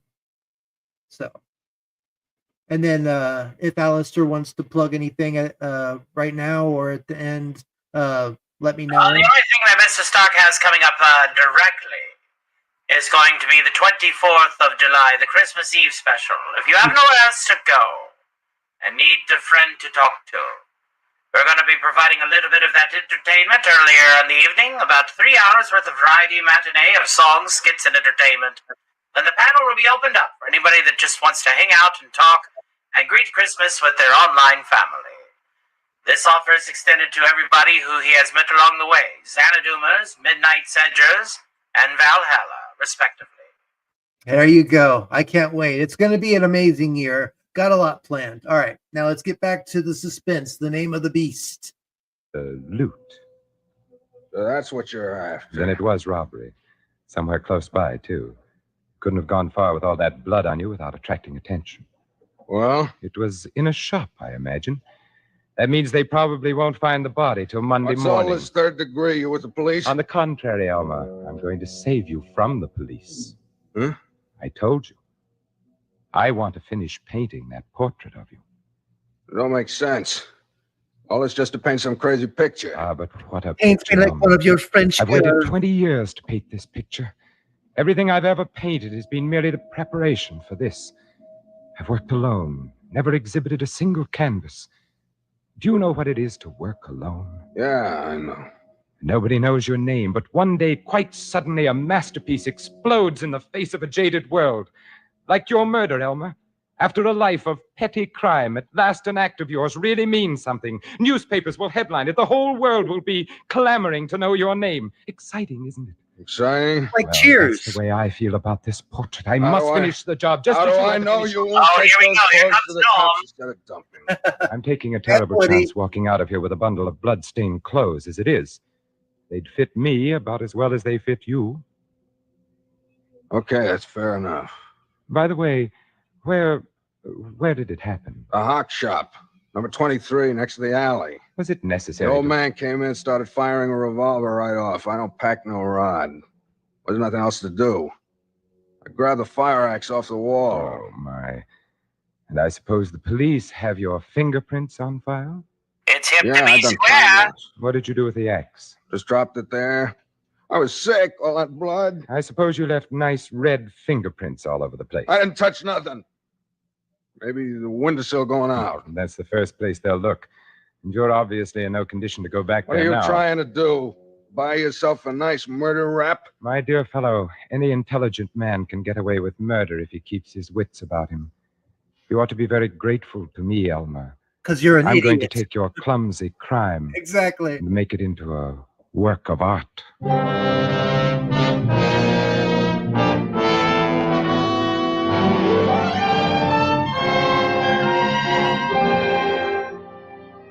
For suspense, Roma Wines are bringing you as star Vincent Price in The Name of the Beast by Robert Tallman. Roma Wines presentation tonight in radio's outstanding theater of thrills, Pour me one Suspense. too, Alistair. Today's libation is Woodford Reserve Cask. You find a sherry cask is very delicious. Between the acts of suspense, this is Truman Bradley for Roma Wines. I've been wanting to drink Yesterday, some a eggnog happily with married some friend rum or told me something. one of his favorite formulas for enjoying life. He said he never eats dinner while still burdened with the pressures of a busy day. Instead, he sits down for a few minutes, takes it easy, chats with his wife, and enjoys with her a glass or Wife? two of Roma, California sherry. Did he just The say perfect wife? first call to dinner. Oh, now they're Yes, selling Roma sherry before My dinner God, what is a a bunch of pleasant prissy custom millions Californians. now share with family and friends. For Roma sherry is a None of them would glorious survive golden down here in amber wine, Louisiana or in soft hell, and for that mellow on the matter. tongue, so inviting with its pleasing nut-like taste. So that- Roma sherry That's makes the levels of mealtime more hell. It welcome, goes like helps you whatever, then anticipate the good Louisiana, food and then to come. hell. And when friends drop in, there's no more gracious greeting than a glass of Roma sherry. Tomorrow night, before dinner, share Roma sherry with your family. It costs no more to serve Roma, America's favorite wine. Next time I'll try. So insist on Roma, R-O-M-A, Roma wines. Remember, more Americans enjoy Roma than any other wine. Prove it. Now, Roma Wines bring back to our Hollywood soundstage Vincent Price as James Dolance with Elliot Lewis as Krebs in The Name of the Beast, a tale well calculated to keep you in suspense.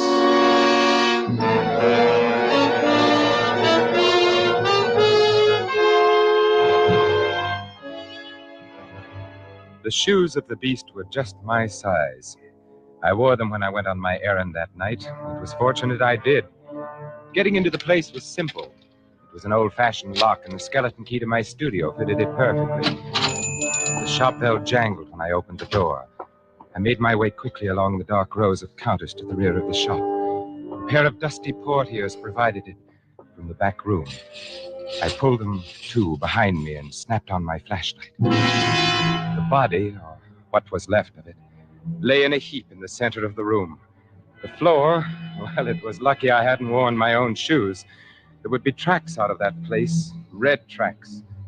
The axe lay near the old man's head. I picked up the axe and carried it over to the sink. I washed off what I could and smeared out the prints with the cotton gloves on my hands. Then I made a quick circuit of the room, taking in every surface. With the wet gloves, I smeared the prints on the safe handle, the windowsill, and the jimmy the murderer had so stupidly left behind him. Then I dropped the cotton gloves on the floor and left them there. No way to trace a pair of cheap cotton gloves. Now there was only one last thing to do. Walk around the block to dry the soles of those shoes and burn them in the stove when I got back to my studio. The handiwork of the beast would remain, but the name of the beast had been expunged.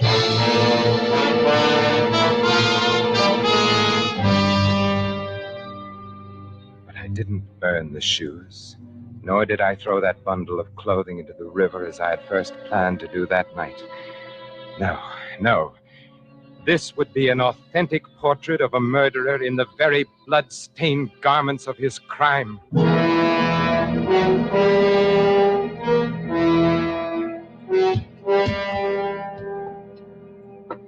That will be all for today, Elmer. How much longer does this go on? Until the painting is finished. You can't set a time limit on the completion of a masterpiece, you know.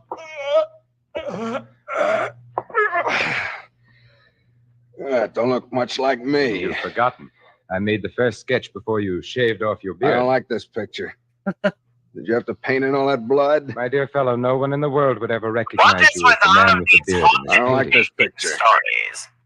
I don't like staying here. Look, what about that stuff? When can I start cashing in on it? I should have thought I was paying you enough to live on.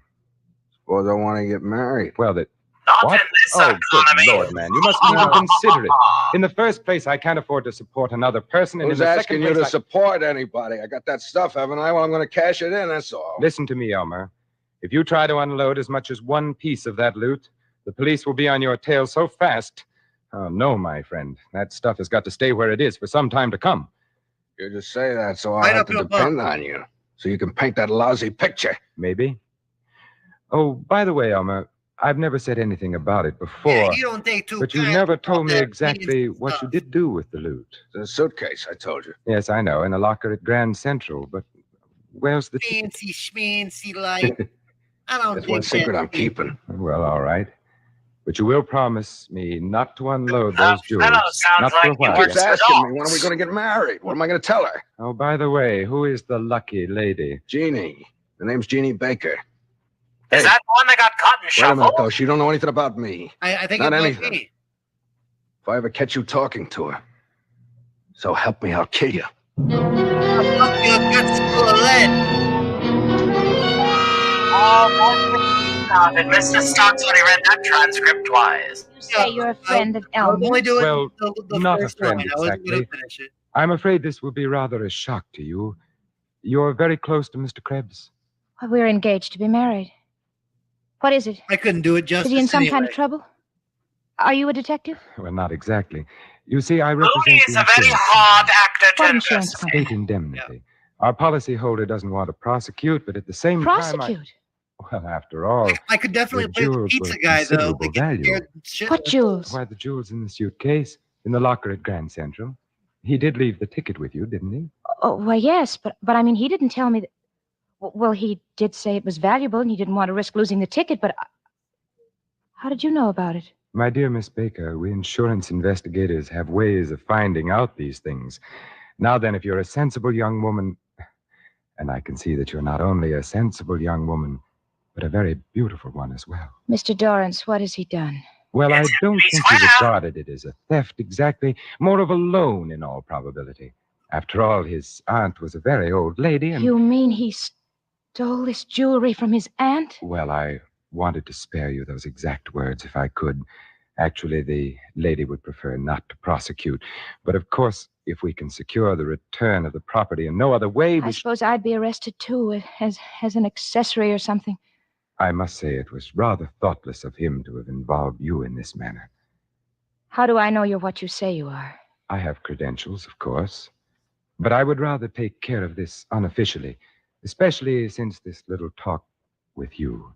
You're much too fine a person to be involved in a sordid affair like this. I don't even know that suitcase has any jewels in it. Then supposing we go there together and get it, Jeannie?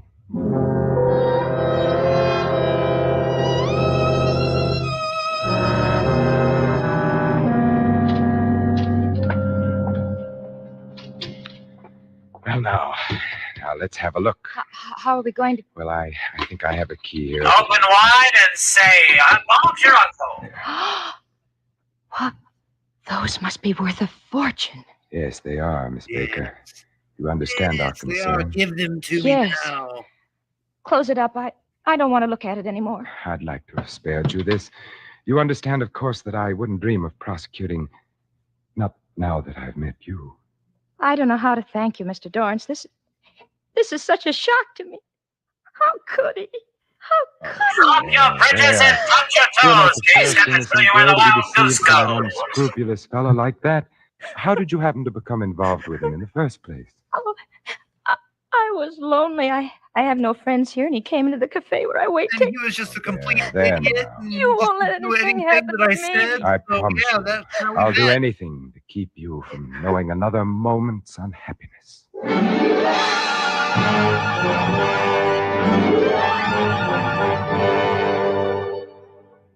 That night, I worked feverishly, like a man possessed. But as I worked, an uncanny change came over the man in the portrait. There was something about it, something that terrified and at the same time fascinated me. Yet the more I tried to make it come right, the less it really looked like Krebs. I began to regret I had had him shave his beard, in spite of the risk involved. Being clean-shaven altered a man's appearance more than I thought. But that wasn't the real difficulty. The real trouble was Jeannie Baker. How could she ever have loved a beast like Krebs? A girl so gentle, so lovely. I tried not to think of her, but the image of Jeannie stood between me and the canvas, and the painting just would not come right. And as Krebs sat there sullenly posing for me, his eyes began to grow more and more cunning and suspicious, as though he could actually read my thoughts. He would jump up every time I laid down my brush and circle the portrait like an infuriated animal, until finally, around 4 a.m, he dropped off to snoring. I let him stay there. In the dawn light, I looked at the picture for the last time and draped the easel to shut it out of my sight. My masterpiece, for which I had become accessory after the fact of one murder and sowed the seeds of a second, was, I knew it now deep in my heart, a failure. I was obsessed now with only one resolve: to prevent the second murder, which by some instinct I knew was in Krebs' mind. At whatever cost to myself, no harm must come to Jeannie.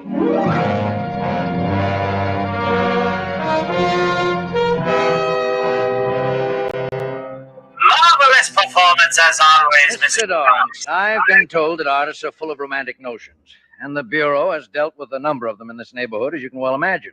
But I must say that of all the pipe dreams that have been brought to me, yours is the most fantastic. Oh, but listen, Inspector, you've got to believe me. That girl's life is in danger. Yeah, we're checking on that. Now, let's check on a few other things, Mr. Dorrance. You say that on the night of the 12th, you met this man Krebs at a place called Louis. Yes. And afterward, you went with him to your studio and made a sketch of him for a portrait. All right, so far so good. He promised to return the following day and sit again for the painting. Well, he failed to show up, so you sought him out at his hotel. Now the story really becomes incredible. He tells you he's committed a ghastly murder. He's covered in blood. You offer to help him get away with the murder in order to finish the portrait. Oh, now really, Mr. Dorrance. You painters need publicity as bad as all that. But, Inspector, I tell you, I have all the evidence. Where? At my studio. Where's this man Krebs? Except for the portrait you say you painted of him, I can't find a shred of evidence that he exists. Now, just a minute. Yes, Sergeant. They've picked up the girl. Good. Send her in. Oh, she'll tell you. She'll tell you who Krebs is. Oh, come in, Miss Baker. We won't detain you long.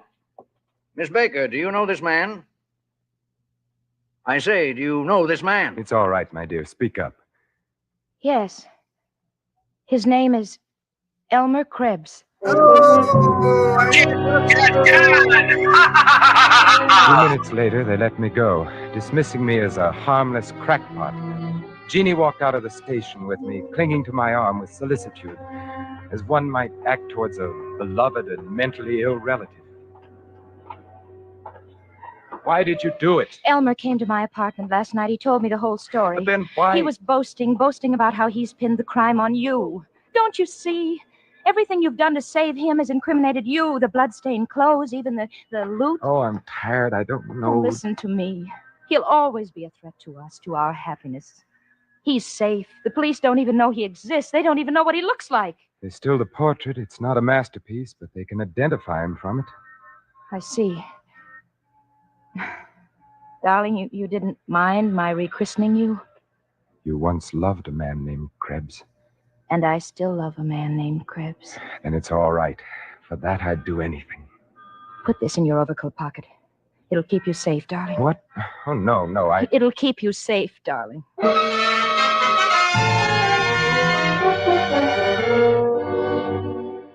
He was there in my studio when I got in that evening, waiting for me. I had more or less expected it. I hadn't expected to find him in such a cheerful frame of mind. He had pulled the drape off of the painting and was walking round it, viewing it from every angle. Hi, Dorrance. How did you get in here? Through the door. No more window jobs for me, Dorrance. Yeah, the picture. How about that? Got a new model, huh? What? The picture? Oh, it's no good. By the way, it's finished now. You won't need to come here anymore. You don't say. I'll get you the suitcase. I suppose it'll be safe for you to cash that stuff I already in by this found time. the suitcase, Dorrance. Oh? Well, take it along with you then. It's over there on the table. I opened it up. Well, Did you think I'd take it without checking on the contents? what are you talking about? What'd you do with the rocks, Dorrance? Rocks? You took the rocks, the jewelry. There's nothing left there but the settings, a pile of junk. Listen, Krebs, I swear I never opened that suitcase but once, just after we took it out of the locker. She's in it with you. Listen, Krebs, you can think whatever you want to about me, but keep Jeannie out of it. Keep Jeannie out of it? That's a laugh. I mean what I say. Krebs, where are you going? Oh, our place. He's going to the bar. Krebs, come back here. Job to do. Krebs, if you go out of that door, I warn you. All right.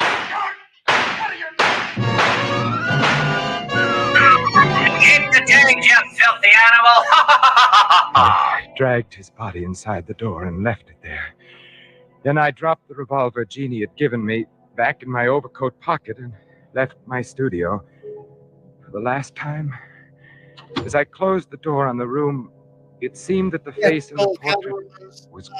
I might take a little break and get something to eat, but I know Stark is going to go out over there afterwards. grinning at me in hideous mockery. I had meant to go straight to the police and give myself up, but I must have known in my heart that I wouldn't. Instead, I walked, and my feet took me almost against my will to the house on Grove Street, the house where Jeannie lived. I had roused her from sleep, and she seemed rather cross. What's the big idea, barging in here this time of night? I had to see you, Jeannie. Well, That was an unlucky name you gave me, Jeannie. what's happened? I shot him. You gave me a murderer's name, and now I am a murderer. So you really did it. I wondered if you'd have the guts. Jeannie! Oh, What do you want me to do? Put on black and cry myself to death? You loved him once. Who said so? You were going to marry him. Maybe. I thought he was smart once. I said I'd marry him if he pulled a really big job. I might have kept my word, but he bungled it. What's worse, he involved me. When I found out he'd planted that stuff on me. You knew all the time. Oh, so what? You'll get your cut. Oh, Krebs was right. You did take those stones, and I killed a man for you, to save you. What did you do with the gun? It's in my overcoat pocket. I was going to the police. Oh, you sap. Why didn't you leave the gun there? Make it look like suicide. Yeah, dumbass. Was, in a way, wasn't it, Jeannie? I'm Krebs now. Dorrance is dead. You planned it very nicely. Oh, stop. Stop trying to be deep. Doesn't matter what your name is. Either way, you've messed it up. Anybody have a key to your place? No. And we still have time. Time for what? The body. Any intelligent person can get away with murder if he keeps his wits about him. You told Elmer that. Yes, I told Elmer that. You're scared to go back there, aren't you? Do you want me to do it for you? No. Oh, dear. I must do it. Here. Mustn't forget your overcoat. No, I mustn't forget my overcoat. It'll keep me warm. It'll keep me safe. Oh, safe. That's right. Goodbye, Jeannie.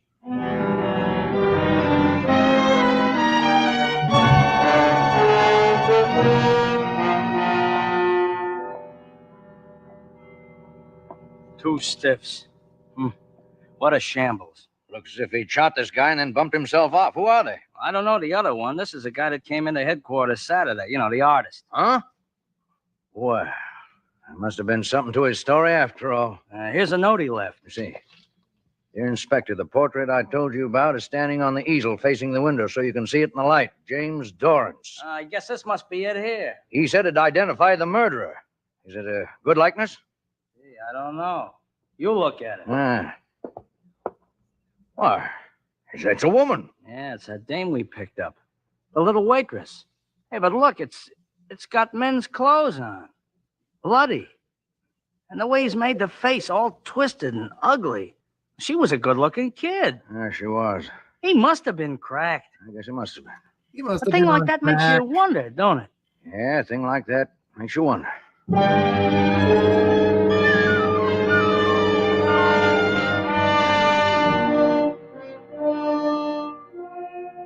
The discerning art lover will recognize Dorrance' painting as more than a mere portrait. It's the human soul stripped naked, and its dark and deep and secret places shown in all their morbid, brooding fascination. But still one cannot help wondering, what is the name of the beast?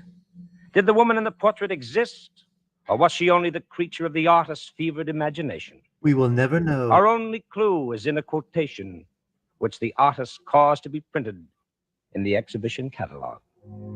And he causeth all to receive a mark in their right hand or in their foreheads, and that no man might buy or sell, save that he had the mark, or the name of the beast, or the number of his name. Let him that hath understanding count the number of the beast, for it is the number of man.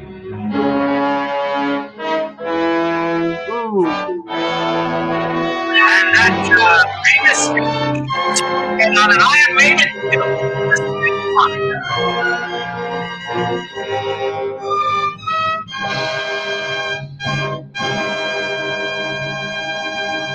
Suspense. Vincent Price is amazing, everybody. Give him an applause. Give Vincent Price some applause, ALASTOR. And of course, my good fellow, Vincent Price, ladies and gentlemen, in the proverbial flesh. Au revoir.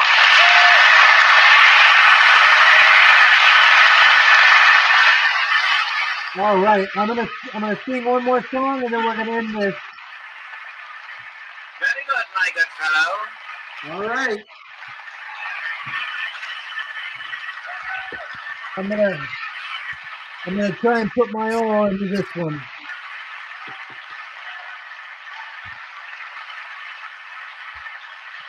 All right. All right, everybody. It's Christmas time, so you know we gotta spread the cheer and let everybody know that it's beginning to look a lot like Christmas. It's beginning to look a lot like Christmas everywhere you go. Take a look at the 5 and 10, it's glistening once again, with candy canes and silver lanes that glow. It's beginning to look a lot like Christmas. Toys in every store. But the prettiest sight to see is the holly that will be on your own front door. A pair of hop-along boots and a pistol that shoots is the wish of Barney and Ben. Dolls that talk and that go for a walk is the hope of Janice and Jen. And Mom and Dad can hardly wait for school to start again. It's beginning to look a lot like Christmas everywhere you go. There's a tree in the Grand Hotel and one in the park as well. It's sturdy kind that doesn't mind the snow. It's beginning to look a lot like Christmas. Soon the bells will start, and the thing that will make them ring is the carol that you sing on your own front door. It's beginning to look a lot like Christmas. Toys in every store. But the prettiest sight to see is the holly that will be on your own front door. Sure, it's Christmas once more. Spot on, my good fellows, spot on.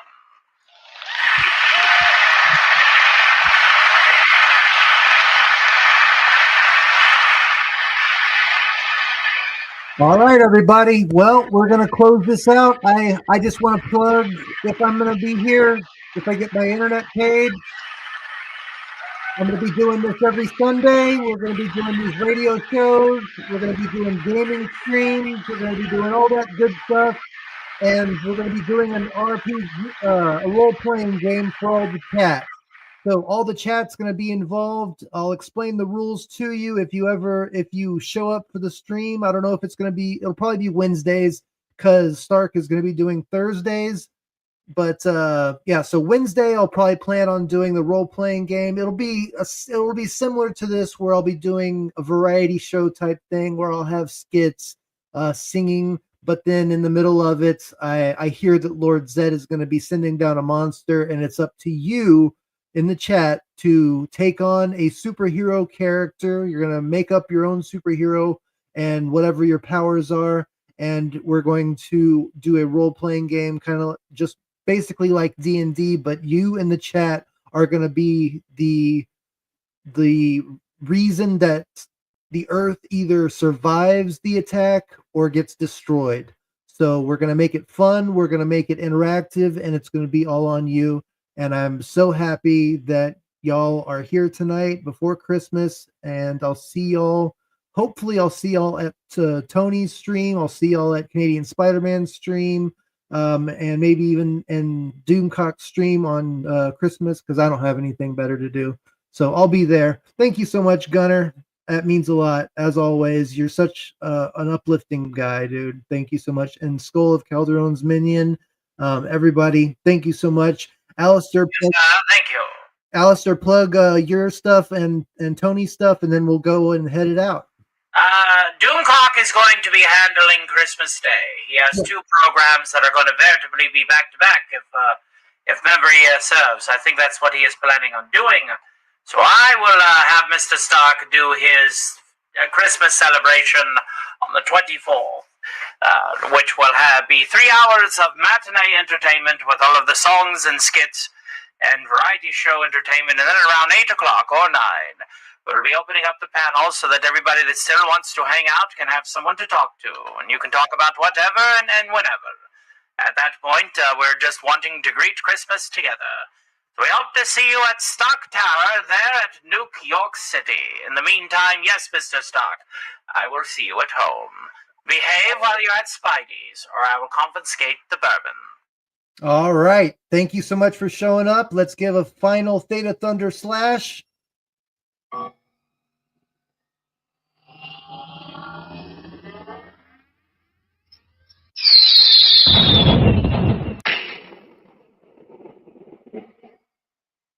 And we are off. Mighty Morphin time. May the power protect you all. I'll see you later. See you at the stream. Take care. Y'all have a good night.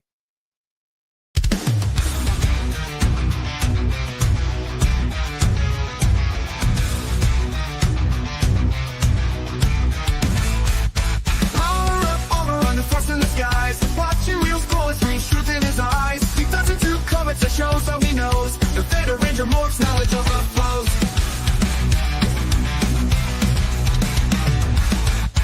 Gadgets, gizmos, a crystal from the net. Analyzing every clue, never breaks a sweat. From animated sci-fi treasures to explore. With Thetazord by his side, he's ready for more. Theta Thunder, power strong. The brains at dawn, can't go wrong. If you warrior fights the fight, the Theta Ranger lights the night.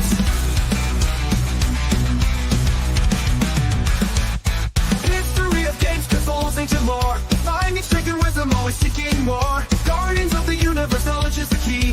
Theta Ranger monsters, all that keep us so free. Virtual worlds, pixel dreams, and theory streams. Decoding complex thoughts and reveling schemes. Comic panels, pages, web of untold tales with